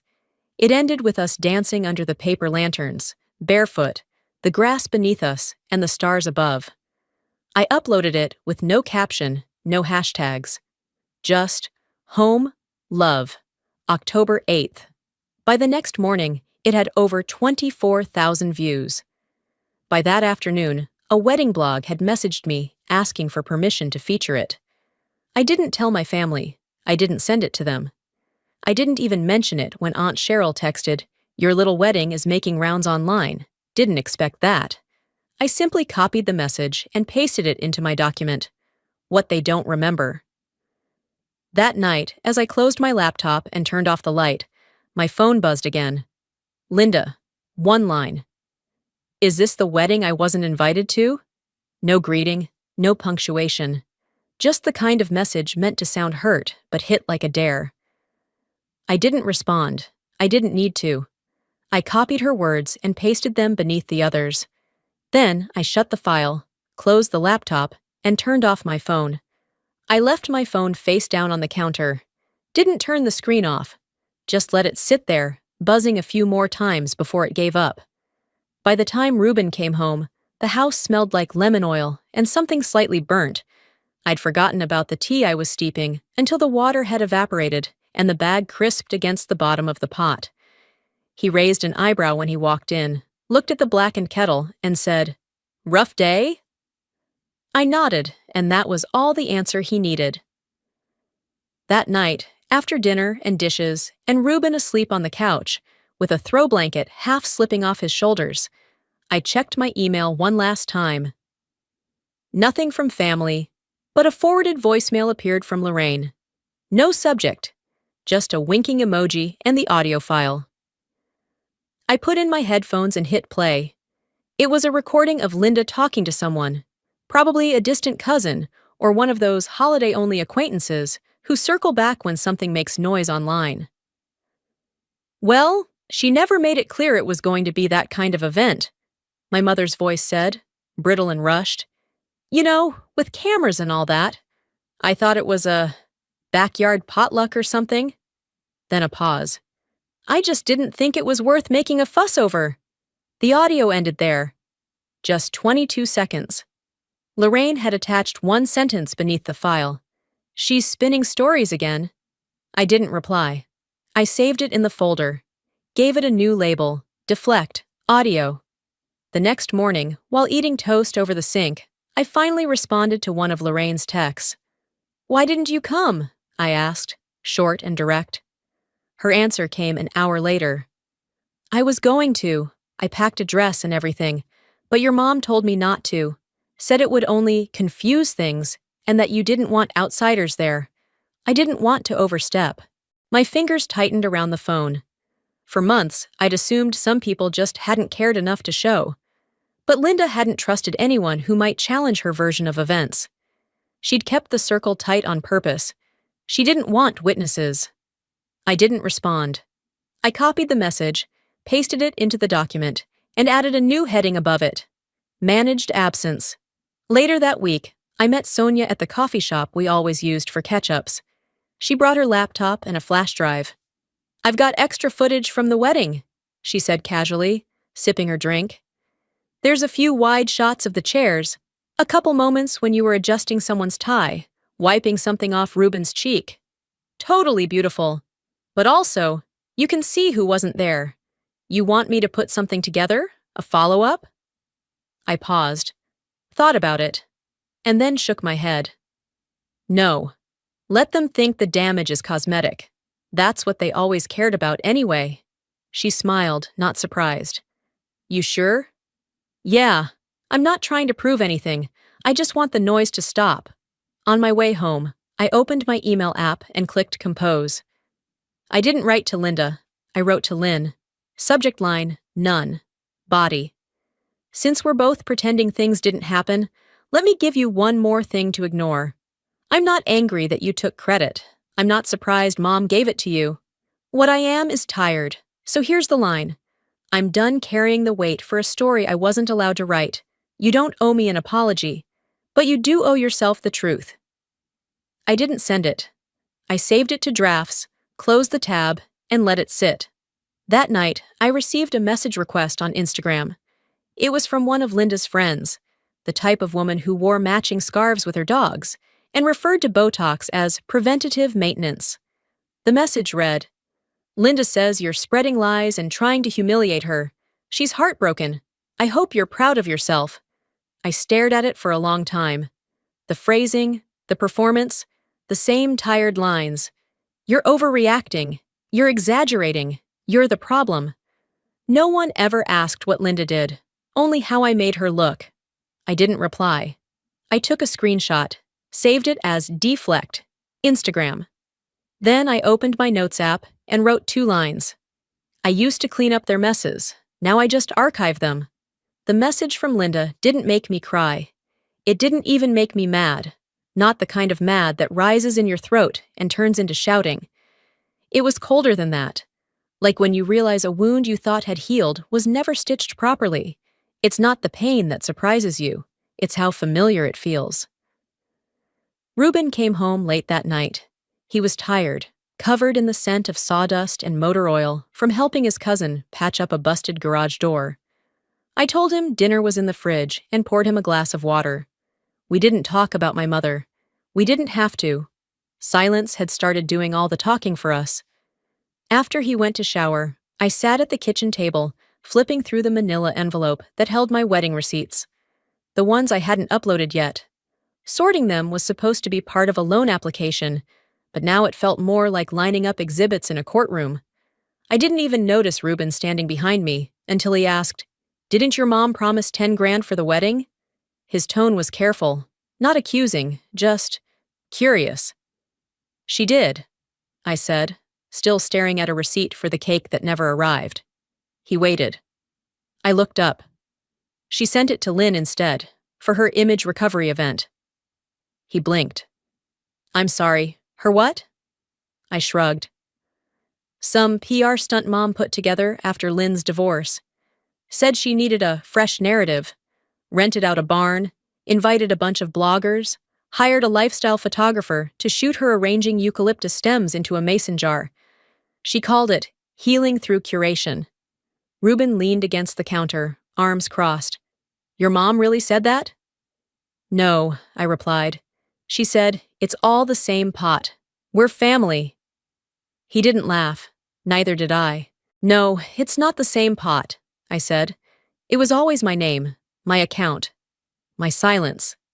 2 days later, I had a video call with Melissa, a friend from college who I hadn't spoken to since Lynn's wedding. She'd reached out after seeing the viral clip, said she loved the vibe, and wanted to catch up. The call was stiff.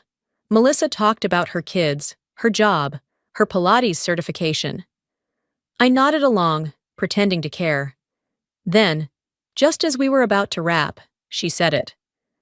I always meant to ask, and I hope this isn't offensive, but are you adopted? I blinked, letting the question hang in the air for a moment too long. No, I said, smiling without humor. But thanks for confirming it still looks that way. Her cheeks flushed. Oh, I didn't mean... I ended the call, didn't say goodbye, didn't wait for an apology. I closed the laptop, stood up, and walked to the living room. My body moved like it already knew what came next. I pulled out a blank sheet of paper and started writing. It wasn't poetic. It wasn't emotional. It was a letter to Linda. You don't need to ask why I've pulled away. You already made that choice for me. You funded a show for Lynn. You robbed a vow from me. You chose the version of me that stayed quiet. The one that made things easy, that version is gone.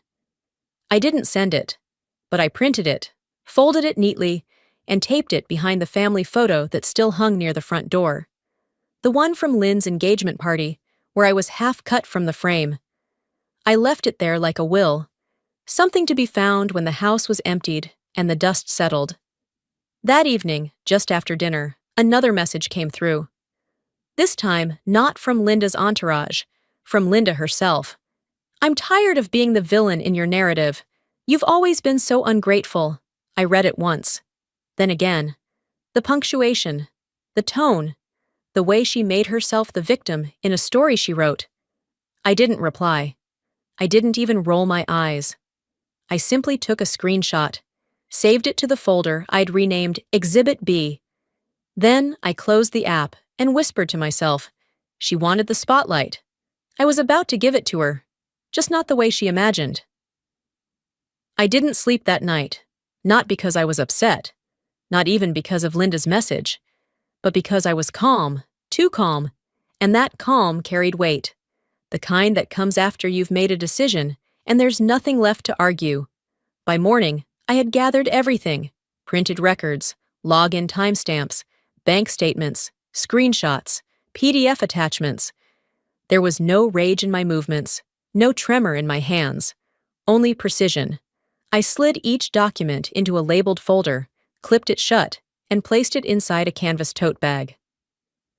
Later that afternoon, I sat across from a paralegal at a modest law office in downtown Asheville. She had gray hair pulled back into a ponytail and wore glasses with chewed plastic frames. The kind of woman who had seen 1,000 cases like mine, but didn't act like it was routine. I laid out the stack in front of her. One by one, she examined them, marked up receipts, email confirmations, the credit card application using my name, my address, but Linda's phone number. I didn't open this, I said plainly. She nodded, flipping the page. This wasn't just identity misuse, she said, pushing the folder slightly back toward me. This was deliberate, patterned. You understand this isn't just fraud, it's premeditated abuse. There was a part of me that wanted to ask, is that even a thing? Can you call it that when it's your own mother? But I didn't, because I already knew the answer. I filed the case through small claims, not because I needed a courtroom or applause, but because some things should be documented where people can't twist them later. The hearing took place on a rainy Thursday.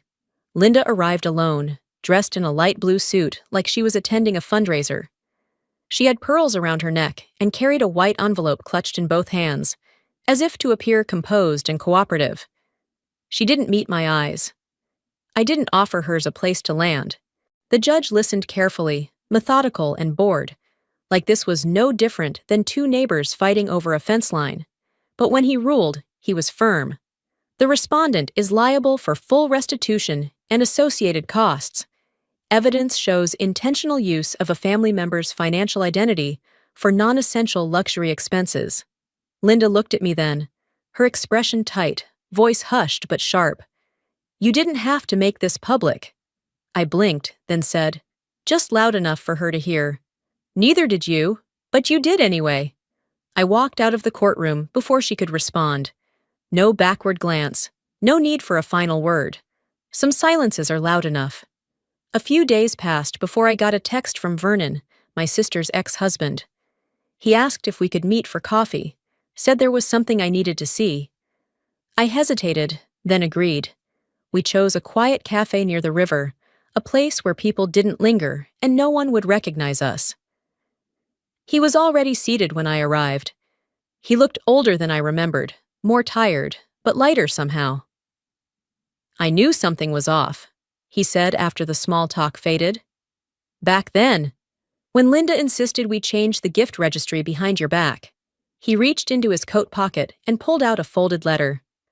"I wrote this a while ago, never sent it, but I figured, maybe you'd want it now." I opened it. It was a notarized statement. Detailed, specific, naming the vendors I'd paid for during Lynn's wedding, dates, amounts. His own confirmation that Linda had instructed the billing to be rerouted, while publicly claiming Lynn had funded the event solo. I didn't say anything at first. "I don't need it for court," I said finally, folding it again with care. "But I'm going to frame it." Vernon nodded. "Do it. You earned it." Back home, I placed the letter on the table, right beside the court documents. I didn't rush to frame it. Just seeing it there, solid, indisputable, felt like a door had closed without slamming. Later that evening, after folding laundry and answering a few work emails, I opened my banking app. One final scheduled transfer, $200 a month, set up years ago, just to help them out. A drip feed of silence. I canceled it. Then I created a new sub-account. I titled it Freedom Fund. It wasn't about the money. It was about marking the line between being used and being done. Ruben walked in with a photo frame in hand, the one I kept meaning to hang but always pushed off. "Where do you want this?" I didn't even glance up. "Anywhere there's sunlight." The frame went up that morning, just above the bookshelf where the light always poured in strongest after 9. Ruben stepped back and tilted his head, checking the alignment. "It's crooked," I said, smiling. "Then it's honest," he replied. I laughed softly. We left it that way. We'd been in the Portland house for almost 2 months. It was smaller, sure. No guest room, less kitchen counter. But there was space here. Not just physical space, but emotional. No one watched the front windows. No one knocked unannounced. Nothing haunted the corners. That morning, I was watering the plant Ruben had bought me when we first moved in. A little snake plant with one browning edge I hadn't been able to fix. The mail slid through the slot as I rinsed the watering can. Among the bills and flyers was a plain envelope. No return address. The handwriting on the front was familiar but hesitant. I opened it slowly, expecting some dry legal notice or outdated invitation. Instead, it was a photo. I recognized it instantly. Lynn's wedding, the one I'd erased from my phone, but not from memory. In the image, Lynn stood in the foreground, tossing her bouquet. The guests looked on, clapping, smiling, and there I was, barely in frame, slightly crouched, tray in hand, collecting champagne flutes. On the back, in the same careful handwriting, was one line. "I looked right past you that day. I see you now." No name, but I knew. I didn't cry. I didn't feel anger either, just a kind of stillness that settled around my ribs. I placed the photo face down on the counter and poured myself another cup of coffee. A few hours later, after folding laundry and answering a work email or two, I walked into the room where we kept the keepsakes. Photos from the wedding Ruben and I had actually planned. A shell we found on the beach during our road trip. A drawing from Sonia's daughter, taped beside a print of our backyard dance under the lanterns. I took the photo and slid it behind the image of our wedding night. Ruben spinning me barefoot in the grass, my face mid-laugh. I didn't text Lynn. I didn't post about it. I didn't shred it either. Some things don't need forgiveness. just an ending. Later that day, I texted Sonia a picture of the frame under morning light. No caption, just the image. She replied with a thumbs up and a heart. Then Lorraine sent a message, completely unrelated, or maybe perfectly timed. "They say time heals," she wrote. "I think it just stops the bleeding." I stared at the message for a minute before replying, and I finally stopped asking them to hold the bandage. That evening, after dinner, I updated the Freedom Fund spreadsheet. Not because I needed to track anything urgent, but because creating something of my own still felt like resistance. At dusk, I stepped into the backyard. Our backyard now. The kind with uneven paving stones and a creaky gate, but just enough room for peace. One chair sat alone beneath the big maple tree. It had a wobbly leg and peeling paint, but it held weight just fine. I sat, reached into my jacket pocket, and pulled out a folded napkin. The same one I'd used years ago, wiping tables no one remembered me setting. I flattened it across my lap. The fabric still held the faintest scent of citrus. I looked out across the yard, not waiting for anyone, not missing anyone. They never had to see it. I just needed to know I wasn't invisible to myself. Before I close this chapter, let me say one last thing. Just between us. There's a point in life when you realize that being the one who always keeps the peace often means you're the one paying the price. And when that realization hits, it's not rage that follows. It's clarity. Quiet, steady, necessary clarity. I spent years trying to be small enough to fit into other people's comfort zones, until I understood that disappearing doesn't earn love. It earns silence. And that's not a fair trade. If this story meant something to you, if it reminded you of a time when you were erased, overlooked, or made to feel like your voice didn't belong, I hope you know now that your truth is not too loud. You are not too much. And sometimes, the greatest act of love is choosing yourself. Now I want to hear from you. Have you ever had to walk away from a version of family that only worked when you stayed silent? Have you ever had to reclaim your own name, your own story? Tell me in the comments below. If this video touched your heart, drop a 1 in the comments, or let me know what city or state you're watching from. And if it didn't quite land with you, that's okay too. Tell me why. Tell me how you would have handled it. We're all learning from each other here. If you'd like to hear more stories like this, stories that dig deeper than headlines and echo something real inside you, go ahead and subscribe to this channel. Don't miss the next one. You never know. The next story might sound a little like yours. Thank you for watching.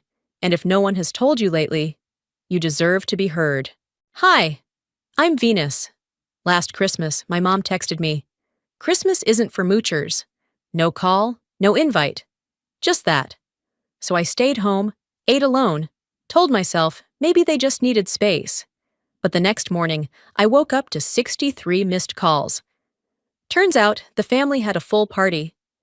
In the house I legally inherited, the one they'd transferred behind my back. They told people I was unstable. They forged my name. They even joked online that I finally stopped showing up. And now, they want forgiveness, without ever offering the truth. What really happened between that text and those calls? And how far would your family go, just to make you disappear? The text came in on a Wednesday afternoon. I was standing in line at the post office, holding a padded envelope addressed to Fresno, where my parents still lived. "Christmas isn't for moochers. We're keeping it small this year." No, "Hi, sweetie," no context, just that. I didn't text back. Not because I didn't have something to say. Oh, I had plenty. But because silence was louder.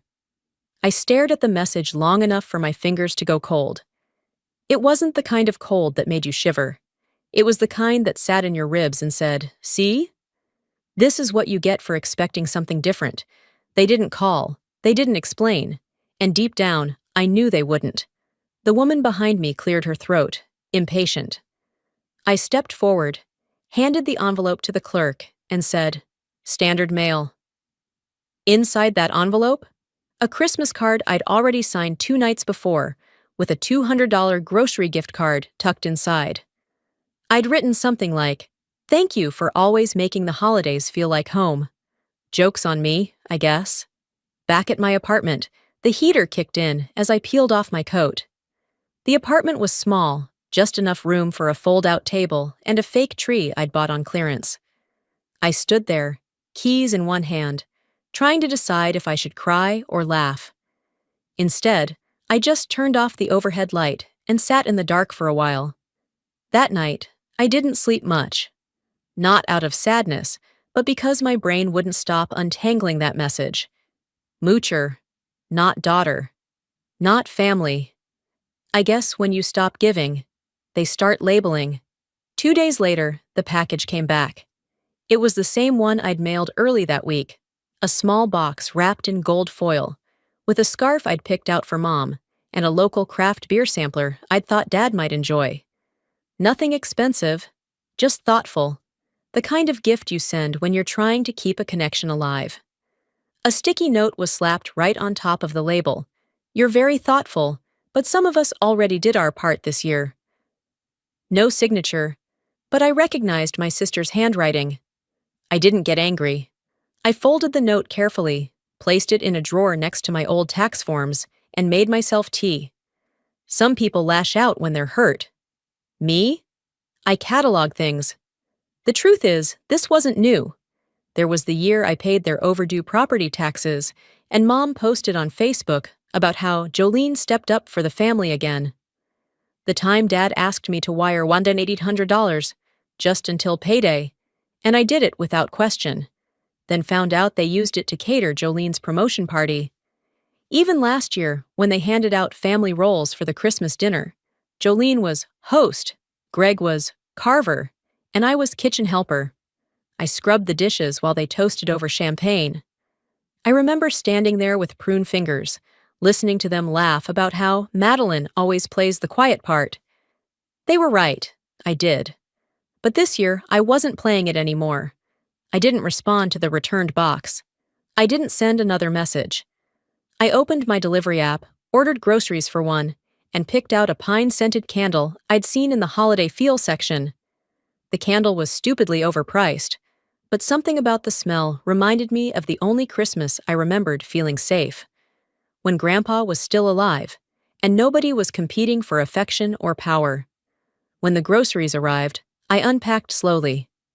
I placed everything neatly, apples in the fridge drawer, cereal on the shelf, pasta aligned by type. There was a peace to the stillness, not comfort, not joy, but clarity. I didn't call Jolene. I didn't call Mom. I didn't ask why I was left out. I just listened to what they were telling me. Because when people show you who you are in their world, it's best to stop arguing. Later that evening, I lit the candle and sat at the table. Not the couch, not the floor. A table, with one plate. My lasagna was frozen, but it didn't matter. I let it heat while I turned on a classic Christmas movie I used to love as a kid. One of those feel-good ones with snow and redemption and hugs by the fire. I didn't feel like hugging anyone. Halfway through the movie, I muted the sound and opened my laptop.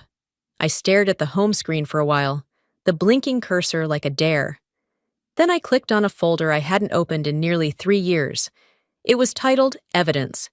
Inside, there were screenshots, PDFs, receipts, emails, scans of legal documents I once thought I'd never need. I scrolled down to one file, the one I'd buried so deep I almost forgot it existed. A scanned will. Grandpa's. The file hadn't been touched since the day I saved it. I clicked it open. I leaned back in my chair as the PDF loaded, the screen's dull glow brushing across my face. The cursor blinked in the corner, like it knew something I didn't. But I knew. Somewhere deep, I'd always known. The file opened. There it was, Grandpa's signature, faded but clean, the notary's seal beneath it, and my name spelled in full, Venus Irene Shipman. Beneath that, the words that landed heavier than I expected. To my granddaughter, sole beneficiary of the property at 118 Claremont Avenue. The house. The same one Mom and Jolene always referred to as the family place, the one I'd painted over 3 summers. The one I'd cleaned when Grandpa fell ill, alone, before anyone else had the time or the will. I let out a breath I hadn't realized I'd been holding. Not relief, something colder. Recognition, maybe. I minimized the document, clicked over to a different folder, and began dragging files. The receipt from the locksmith last year, the invoice from the roof repair I'd paid for in cash, the bank statements showing automatic utility drafts under my name. None of it mattered until now. Not to them. But to me, it built a spine I hadn't stood on in years. And then I saw it, tucked inside a digital folder marked 2018 summer. The video. It had been taken the week before Grandpa's funeral. I remembered because it was the only time I'd been alone with him in the house. He'd called me into the living room and asked me to sit across from him. The windows had been open, and I remembered the cicadas humming louder than the old ceiling fan. In the video, his voice came slow but steady. "If you're hearing this, it means they tried to erase you. Don't let them." He'd paused. "You matter more than their version of the story." I sat there, letting his words rest over me like a coat I'd forgotten fit. Back then, I'd believed in fairness. I thought if I didn't make waves, they'd respect me for being calm. But Grandpa had seen it. The warning wasn't about the house. It was about how people rewrite stories when they need a villain to hide their own cowardice. The next morning, I printed the will. 3 copies. I placed one in my filing cabinet under legal, another in a Ziploc tucked into a fireproof box, and the third, well, I folded that one and slipped it into a book in my nightstand. How to Stop Being the Family Scapegoat. Later that afternoon, my phone rang. Unknown caller. I almost let it go to voicemail, but curiosity got the better of me. "Venus, it's Jolene." Her voice had that familiar syrupy tone she used at family events, the one she thought made her sound innocent. "I just wanted to touch base about, everything." I didn't say anything. I mean, Mom and Dad were the ones who made the decision this year. I wasn't even involved. You know how they are. She trailed off, waiting for me to fill the silence. I didn't. I just feel like this is all getting blown way out of proportion. There it was, the classic line. In the background, I heard Mom's voice, faint but sharp. "Is that her? Hang up, you're making it worse." And then, nothing, line went dead. I stared at the screen, still lit up with her name. I set the phone down and didn't move for a while. Instead of rage, I felt something simpler. Confirmation. That night, I opened my Notes app and titled a new page. Contingency Plan. Underneath it, I typed out 3 items. Secure title verification. Print certified copy of the will. Document timeline of property-related payments. I didn't write it in anger. It wasn't a tantrum. It was clarity. I didn't want revenge. I wasn't interested in dragging anyone through the mud. I just wanted to reclaim the space I'd been erased from. Not for them, but for me. The next morning, I called the county office to confirm the deed records. A soft-spoken woman named Cheryl told me they'd look into the last title transfer. I thanked her and hung up. Then I grabbed a folder, labeled it Restoration, and began assembling every relevant file I had. When the sun dipped low that evening, I poured a cup of black coffee and sat at the same desk. The candle from the night before had burned halfway down. Its scent had faded, but I didn't light it again. I didn't need atmosphere, I needed facts. My laptop pinged. A new Dropbox notification. It was a file I hadn't touched since the day Grandpa passed. A voicemail. I clicked play. "Venus," his voice echoed softly. "They're going to try to tell you it wasn't yours, that you imagined it, that it never happened. But you know better." I nodded to no one. Grandpa always knew what they were capable of. I just hadn't wanted to believe him. This time, I didn't cry. I clicked download, saved the file under legacy, and began printing copies, each one a piece of a story I finally had the nerve to tell. By the time the final page slid out of the printer, the candle on the table had burned itself out. I left everything in neat stacks, clipped and labeled. Then, I stood for a moment in my dimly lit apartment, feeling that strange, quiet certainty people sometimes mistake for numbness. I wasn't numb, I was aware, more than I had been in years. I grabbed my phone, mostly out of habit, and sat back down on the couch. The lasagna was cold again. I didn't care. I started scrolling, not looking for anything in particular. News, weather, a recipe I'd never cook, something to fill the space. Then it popped up. Christmas with the real ones, Jolene's profile. She'd gone live 6 minutes ago. My finger hovered. I could have ignored it. Should have. But I tapped. The video opened with laughter. My sister's voice, high-pitched and full of effort. Someone clinked a glass near the microphone, making everything spike. Then the camera turned. There it was. The living room I'd grown up in. Full lights. Big tree. My dad in his favorite flannel. Arlena in a red velvet sweater I'd bought her 2 Christmases ago. Everyone smiling. And on the far wall, the annual family photo. Except this year's was new. I wasn't in it. My spot, right side, second row, was filled by their golden retriever, Cooper, dressed in a tiny green sweater. The room erupted in giggles when someone asked, "Where's the baby girl?"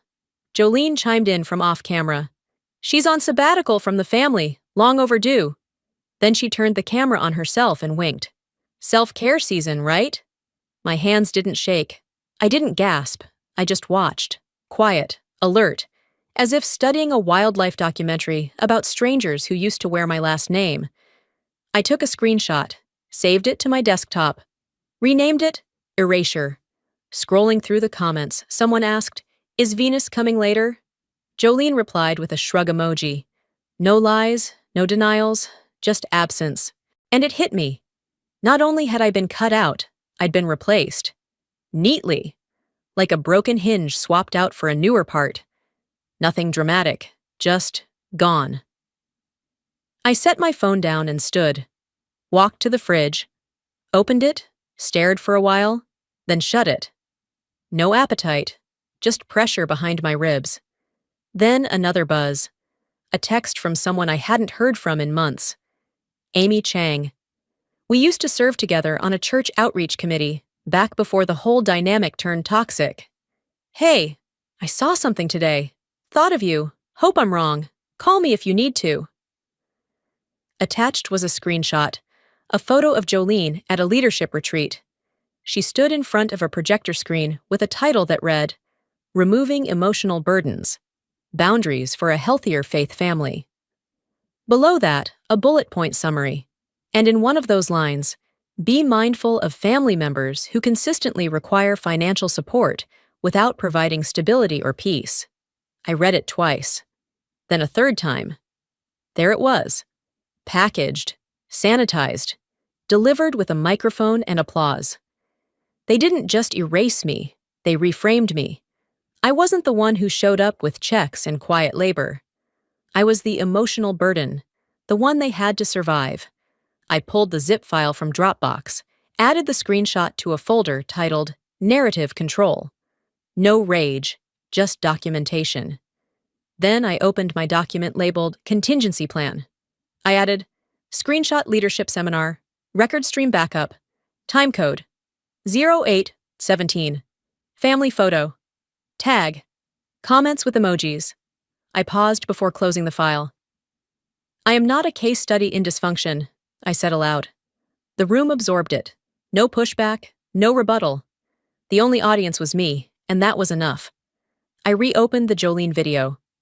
This time, I turned the sound off and just watched. Faces I used to know.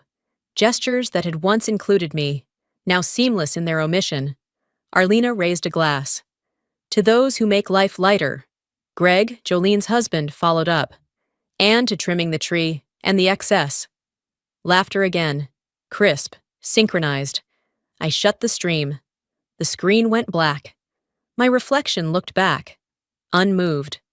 Walking to the printer, I grabbed the fresh stack of documents, pressed them flat, slipped the screenshot on top. On the back of the family photo, I wrote in ink, "The year they made it official." The sound of the printer still echoed faintly in the hallway as I slipped the photo back into its folder and zipped it shut. I pushed the stack aside, picked up the envelope labeled "Just for Taxes," and walked it over to the kitchen counter. For a long minute, I didn't move. The paper felt too light for how heavy it made my chest. I sliced it open with a butter knife and pulled out a folded document. As I smoothed it flat against the counter, my eyes landed on the bottom right corner. My name, in handwriting that only halfway resembled mine. Notarized, stamped, dated 8 months ago, power of attorney transfer. I hadn't signed this. My first instinct was to doubt myself. Had I signed something under pressure? Was it buried in some stack of papers during a visit when they just needed my help with a quick form? But the more I looked at the signature, the more certain I became. It was a forgery. Clean enough to fool an office, but sloppy in the way only someone who thinks you won't fight back would dare. I took out my phone and called the county assessor's office. A woman named Carla picked up. She sounded tired, polite. "Hi," I said. "I think I need to file a complaint regarding a fraudulent transfer." Pause. Then, as if she'd heard this 100 times before, "I can help with that. Are you in possession of the original will?" "Yes," I said, steady now, "and the forged document." "We'll start there," she said. "And Ms. Shipman, you're not the first. Don't let them talk you out of your own facts." I hung up and leaned against the sink. The room was quiet, except for the hum of the refrigerator and the distant city noise muffled behind my double-glazed windows. The next alert came through email. Not from Carla, from my title insurance company. Subject line, "Change of primary ownership, alert." I opened it, already knowing what I'd find. The name on the property, Jolene Ritzer, filed, processed, approved. I didn't know which made me angrier, the theft or how confidently it had been done. No discussion, no heads up, no, "Hey, we need to talk about the house." Just gone. I refreshed the inbox again, and that's when I saw it. Arlena. Subject, "Let's not ruin Christmas over paperwork." I clicked it open. "Venus, I know things feel out of sync lately, but this isn't the time to stir the pot. We've done our best, and I truly believe you're reading too much into everything. Please don't make this about legal documents. Let's keep the peace, especially during the holidays. With love, Mom." I reread it 3 times. No apology. No mention of what happened. Just a gentle tug toward silence. The kind of note people write when they know they're wrong, but would rather you swallow it than make them say it out loud. I closed the email and opened a new message. To Arlena Halderson, subject, legal message. "I will not speak to you again without a legal witness present." Venus. I hit send. Then I blocked her email. After that, I left the apartment. Took a walk around the block. Cold air, no coat. I needed it to bite a little. I needed to feel something real before I went back inside and started organizing what I knew would become a war. Not with screaming, but with signatures. When I returned, I opened a drawer in my desk and pulled out colored folders. Labeled each one. Fraud Inheritance Statements, Exhibit A. Birthright. By the time I was finished, the desk was a small archive. I didn't cry. I didn't even feel shaken. What I felt was something harder to name, like a slow flood under a house that hadn't been maintained. The kind of damage that takes years to show but ruins everything once it does. That night, I blocked the family group chat. Not out of spite, but because I didn't need the noise. I didn't want their half-jokes or passive-aggressive gifs or Jolene's sending good vibes that always felt like it came with a knife taped underneath. This wasn't about healing. It was about truth, boundaries, what belonged to me and what didn't, and what they'd tried to erase. The next day, I printed out the notarized will and placed it next to the forged power of attorney. The contrast was painful. One was careful, clean, signed with a pen I remembered Grandpa using. He always held it too tightly, and his signature slanted to the right. The other was crooked, rushed, Impersonal. Arlena's language echoed in my head. Don't make this about documents. Of course, she didn't want it to be about documents, because paper doesn't lie the way people do. I called Carla back. I'm ready to submit the formal complaint, I said. Bring everything to the office on Tuesday, she replied. We'll file it directly. That evening, I bought a fireproof lockbox online. Overnight shipping. Paid extra for tracking. Then, I sat down at my laptop and added the last line to the top of my contingency plan. No more asking to be believed. From now on, I'll just show them. After I zipped the file and closed the laptop, I sat motionless for several minutes. The lights in the apartment had dimmed with the early winter dusk, but I hadn't noticed. Not until the hallway motion sensor flickered on outside my door and snapped me back to the moment. There was nothing else I could add to the documents, for now. But I wasn't done. I needed to see the damage in person, not on a screen, not through someone's email, not in screenshots. I needed to feel the space they'd rewritten me out of. The next morning, I got in my car before sunrise. No suitcase, no makeup, no call ahead. Just a folder in my passenger seat and a thermos of black coffee I barely sipped. The road to Fresno was quiet. A few trucks, a jogger at a rest stop, an old song from the 90s drifting faintly from a station I didn't usually listen to. 3 hours later, I pulled up to the curb in front of Grandpa's house. My house on paper, at least for a time. I hadn't been there in over a year. The driveway had a different car. The porch had a new potted plant. The mailbox had a sticker that read, "Deliveries okay to front door." I parked across the street, watched for a few minutes, then got out, walking slow like I had every right to be there, which, by the way, I did. I rang the doorbell once, waited. A girl in her early 20s answered, wrapped in a sweatshirt that swallowed her arms. Her hair was in a bun, earbuds dangling from her neck. "Hi," I said, keeping my voice even. "I'm with the city assessor, just doing some confirmation on recent transfer filings. Do you mind if I ask a few questions?" She blinked. Sure. You want to come in?" I stepped inside. Nothing looked broken, or strange, or hostile. The place was spotless, warm even. A candle burned on the console table. The same console I'd refinished with Grandpa one summer, sanding the legs by hand. I ran my fingers lightly across it, not to touch, just to see if I could feel the memory beneath the polish. She waved toward the living room. "My roommate's not home, but you can take a look around." I nodded, slow. The piano I'd donated to the house, still there. Repainted white, now staged with a ceramic nativity set. The wall across from it had framed photos, one of Jolene handing a check to someone in a blazer, and Arlena beside her with a ribboned plaque.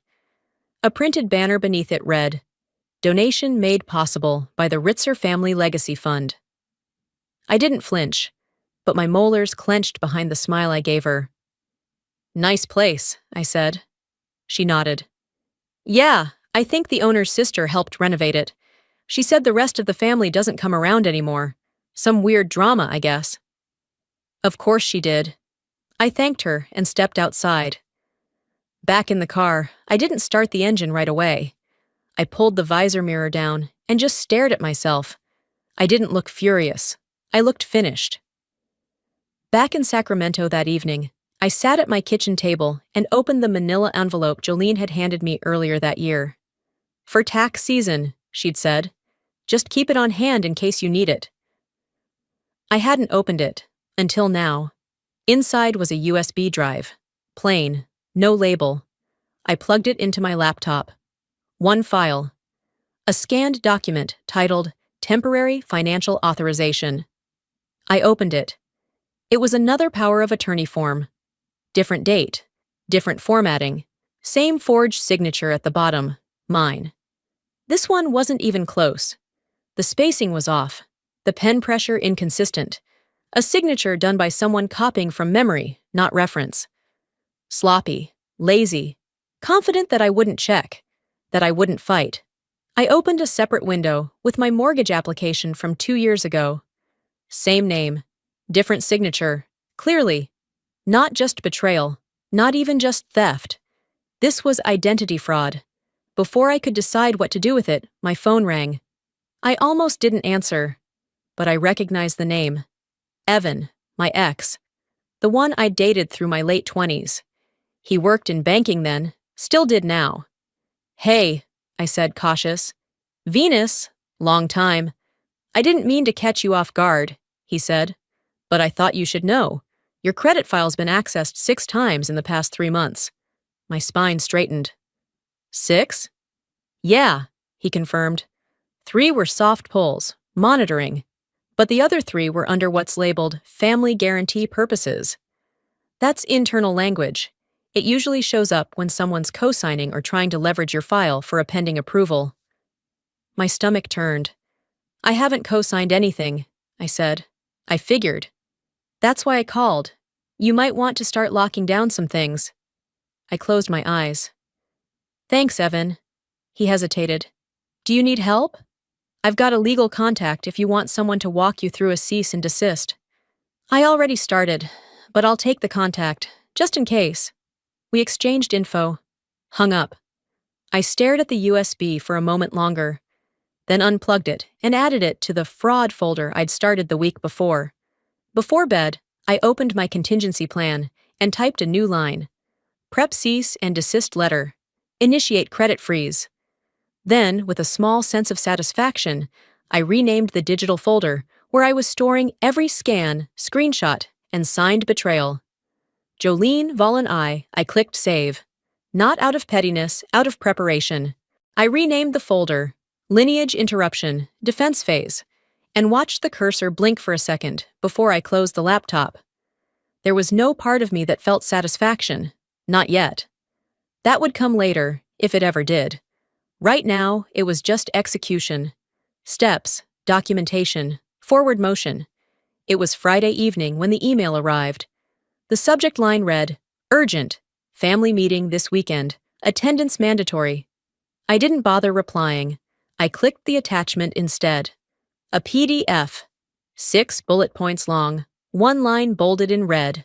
Resolution of property dispute. That was the moment I knew they were scared. And that meant I wasn't too late.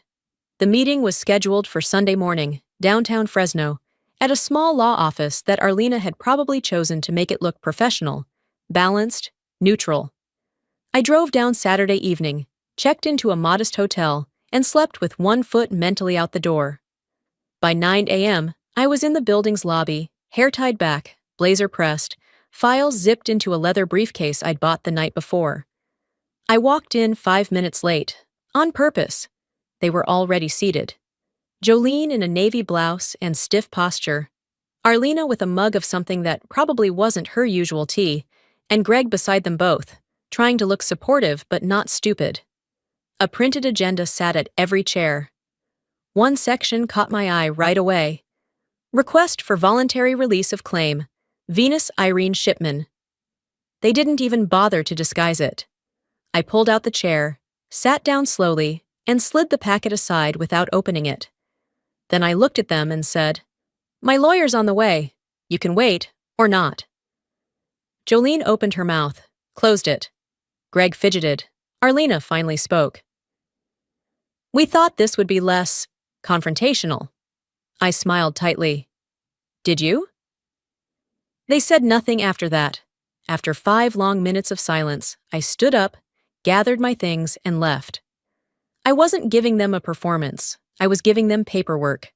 Across the street, I found a coffee shop, sat near the window, opened my laptop. One by one, I sent the emails I'd been drafting for 2 days. To the county clerk, attaching copies of Grandpa's will and the forged documents, formally requesting a freeze on the disputed title. To the utility provider, revoking Jolene's authority to manage or modify any accounts under my name. To all 3 credit bureaus, requesting a fraud alert and placing a freeze on my credit activity. To my bank, instructing them to sever all shared access, effective immediately. No drama, no announcement, just legal, just clean. The digital door didn't slam, it sealed. By the time I finished my coffee, I had 4 automated responses and one live confirmation. The clerk's assistant, Carla, had escalated my complaint. She'd included a docket number in the email footer. I read it 3 times and saved the thread to the top of my inbox. That night, I drove home slowly, stopped for gas, listened to the quiet in my car, the kind of quiet that follows a storm but doesn't promise peace, only space to breathe. When I got home, I didn't unpack. I went straight to my laptop again and started logging every account still tied to my name. Jolene's Spotify family plan. Cancelled. Arlena's Amazon Prime profile. Deleted. Greg's insurance discount. Linked to my household code. Removed. No call, no warning, no, "Hey, just a heads up." They didn't give me that courtesy. I didn't owe it back. Every account I shut down made the silence around me louder. But it wasn't an empty kind of silence. It was the kind that builds pressure, the kind that rearranges the furniture inside your mind. The next morning, I woke up to a voice message from Jolene. I didn't even have to play it. I read the transcript instead. "You're really blowing this out of proportion. You've always been emotional about small things. It's just a house, Venus. You know Mom didn't mean anything by the way things were filed. You should have talked to us before going all nuclear." I clicked archive.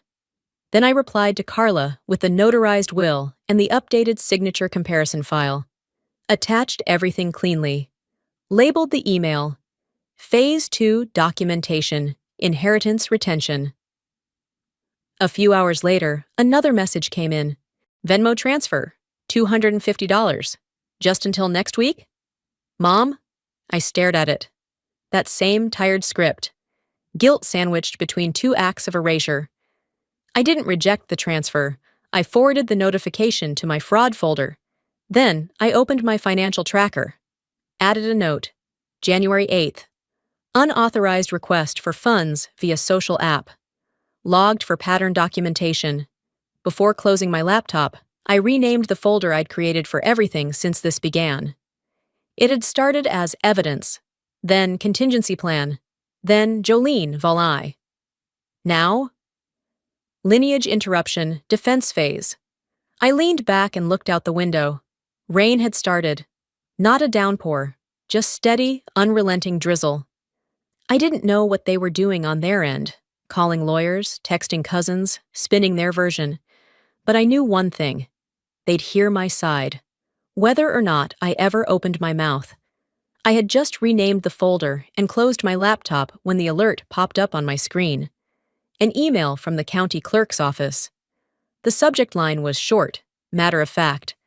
Title ownership has been frozen pending fraud investigation. No drama, just confirmation. Cold, bureaucratic clarity. I let the words sit there for a moment. Then I leaned forward and opened a new tab. The cursor blinked as I filled out the final section of my legal statement. Requested resolution, full restitution, no contact.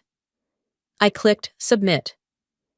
Before the page could finish reloading, my phone buzzed again. It wasn't from Mom or Jolene this time. The name on the screen belonged to someone I hadn't spoken to in years.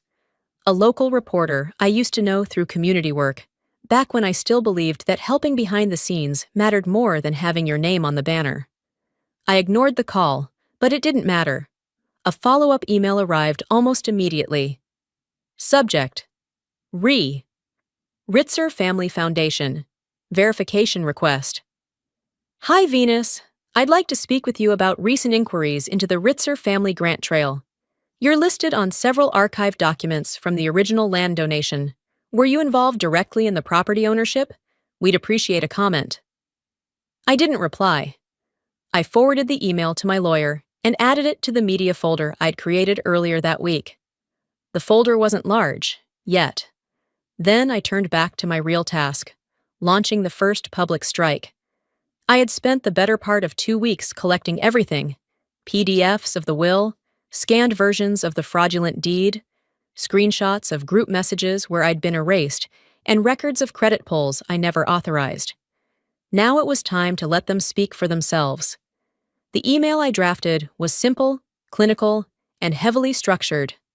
Subject: Notice of formal misrepresentation, and title fraud, Ritzer family residence.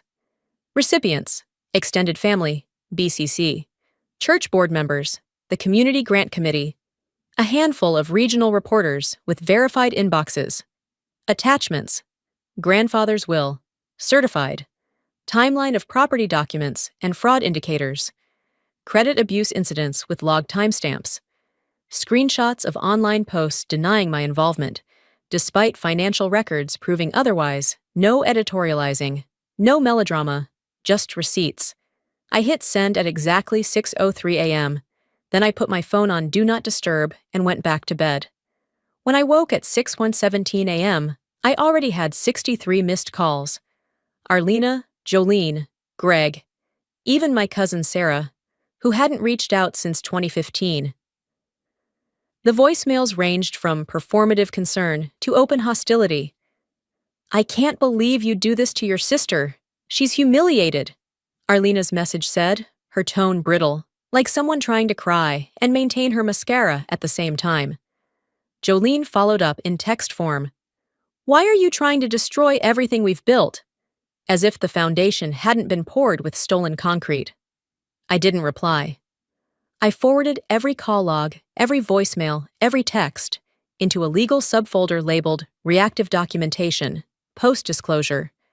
It felt like watching a house of cards fall in slow motion, knowing you didn't knock it over, you just opened the window. By noon, the fallout had begun.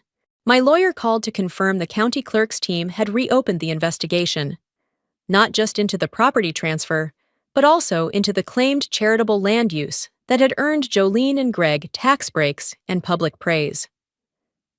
A few hours later, I got a ping from a church board member. Quiet, cautious. "Hey, just wondering, did you really donate the property first? This isn't matching up with what we were told."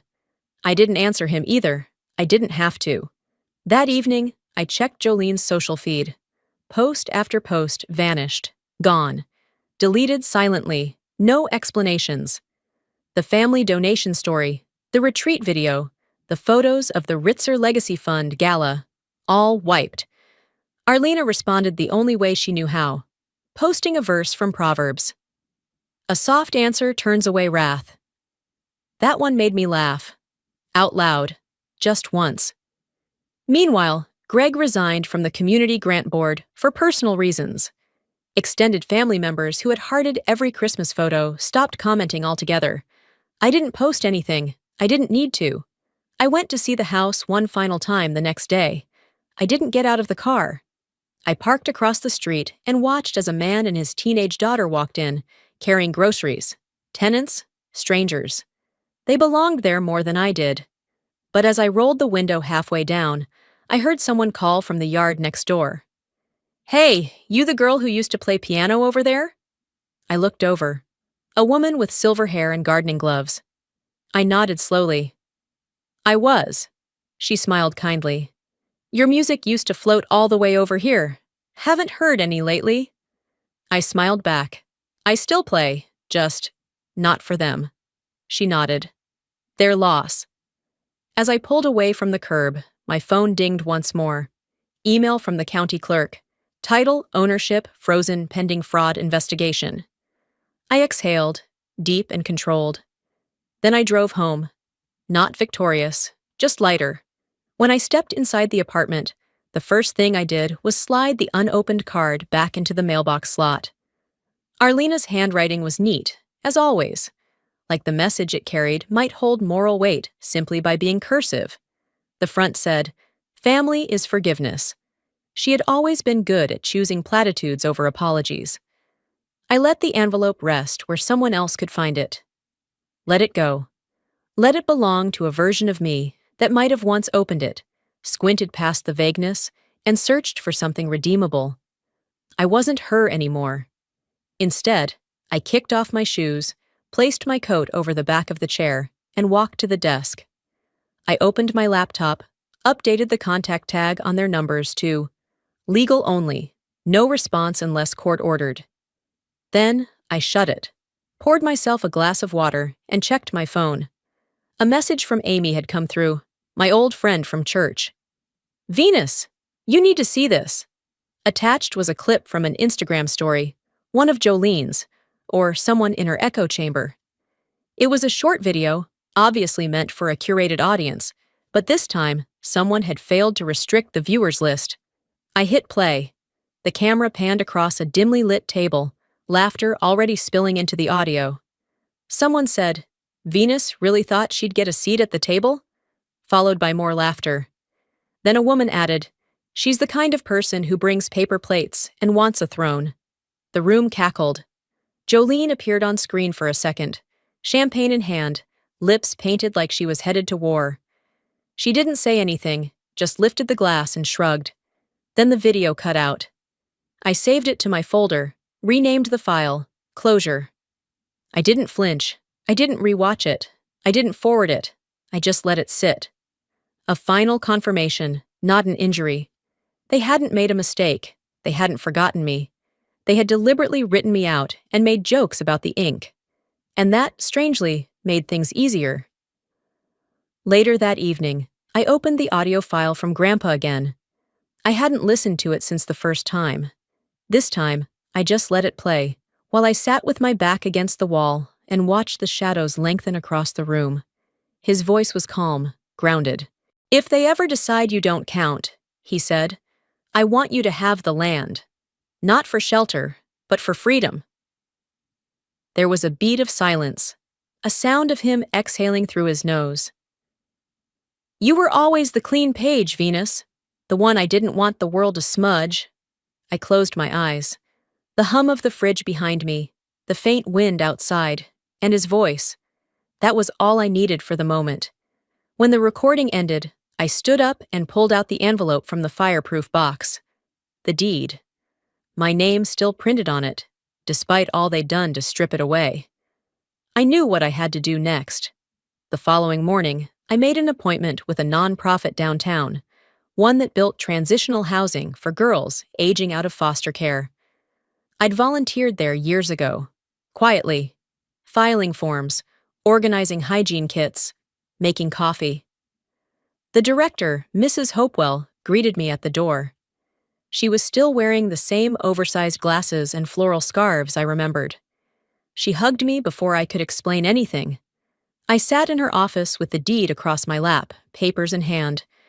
I told her I wanted to donate the property. No press, no fundraiser, no story. Just bricks. Just shelter. Just freedom for someone else. She nodded slowly. "We don't need your name on the plaque," she said. "But if it's all right, I'd like to put your grandfather's name on the front bench, for the girls to sit and breathe." I looked at the papers again, then signed. I passed her the folder and let go of it like it weighed nothing, when in truth, it had pressed on me for years. On my walk back to the car, I didn't check my phone. I didn't feel the need to. There was nothing left they could say that would shift what had already been decided. That evening, I baked lasagna. Not for an audience, not for a holiday, not to win back favor or fill a void. Just because it was Grandpa's favorite. I lit a candle. Not the expensive kind, just one that smelled like pine and memory. I set 2 forks on the table, one in front of me and one across. Then I served both plates and ate them in silence. It was December 26th. There was no tree this year, no gifts, no cards I wanted to open. But I felt more whole than I had in a long time. I wasn't waiting to be welcomed back. I was building something that never needed their approval to stand. As I rinsed the last plate and set it on the drying rack, I passed the mailbox one more time on my way upstairs. The card was gone. Someone had taken it, or the wind had claimed it. Either way, it didn't belong to me. Not anymore. Upstairs, I slipped off my shoes, padded across the wood floor, and opened my notebook. The same one I'd used to track bills and loan payments and birthdays once upon a time. Now, it held a different kind of inventory, truths I had stopped asking anyone else to carry with me. I wrote one line on a sticky note and pressed it to the mirror in my bedroom. "You were always enough, even when they said you weren't." 2 days later, I received an update from my attorney. Clean, efficient, like everything else she did. Title restoration confirmed. Fraud documented and sealed. Restitution formalized. No criminal prosecution at this time, per your earlier preference. All rights retained. No further contact advised. I read it over my second cup of coffee that morning. The wording didn't hold warmth, but it did hold weight. I whispered to myself, "Good." There was no announcement made, no court hearing to attend, no spectacle, just resolution, quietly filed in the systems that had once failed to see me. Jolene resigned from her board role 3 days later. No explanation given, but the people who'd once clapped when she spoke didn't ask questions. Arlena stepped away from the church committee she'd chaired for 12 years. No statement, just silence, padded by absence. Greg lost his position on the advisory panel at his firm. Someone on their internal ethics committee had raised concerns after the donation records and title discrepancies surfaced. No one accused him outright, but that's how institutions deal with shame. They don't name it, they isolate it. I didn't rejoice. It wasn't a win, not in the way movies teach you to wait for. It was simply complete. One afternoon, I got a call from an unknown number. I didn't pick up. No voicemail followed. Just a missed call that hung there, unspoken. And I didn't wonder who it was. I already knew. I sat by the window and watched the clouds roll in. "I used to think not answering made me cold," I murmured, "but really, it just makes me free." By the time New Year's Eve arrived, my calendar was still empty, and that felt right. No obligatory check-ins, no half-hearted invites to pop by for a quick drink, no photos to scroll through and pretend I wasn't bothered. Instead, I picked up 2 boxes of breakfast burritos and walked them to the community center 4 blocks down. When I stepped inside, one of the staffers lit up. "Venus, you came!" "I said I would," I said, shrugging off my coat. "Happy New Year." The room was full of volunteers, most of them retired, some in their 20s, others clearly just trying to stay warm and useful. A girl, maybe 15, eyes sharp with exhaustion, looked at me and asked, "Do you do this every year?" I paused before answering. "I do now." We spent the morning filing tax prep folders for newly settled refugee families. Simple forms, basic arithmetic, but the kind of thing that made a world of difference to someone starting over with nothing but a rental receipt and an expired driver's permit. At noon, we had sandwiches and lukewarm coffee. The teen girl from earlier sat next to me. She didn't ask about my family. No one there did. And for once, I didn't need to explain myself. Later that evening, I returned home to a quiet apartment.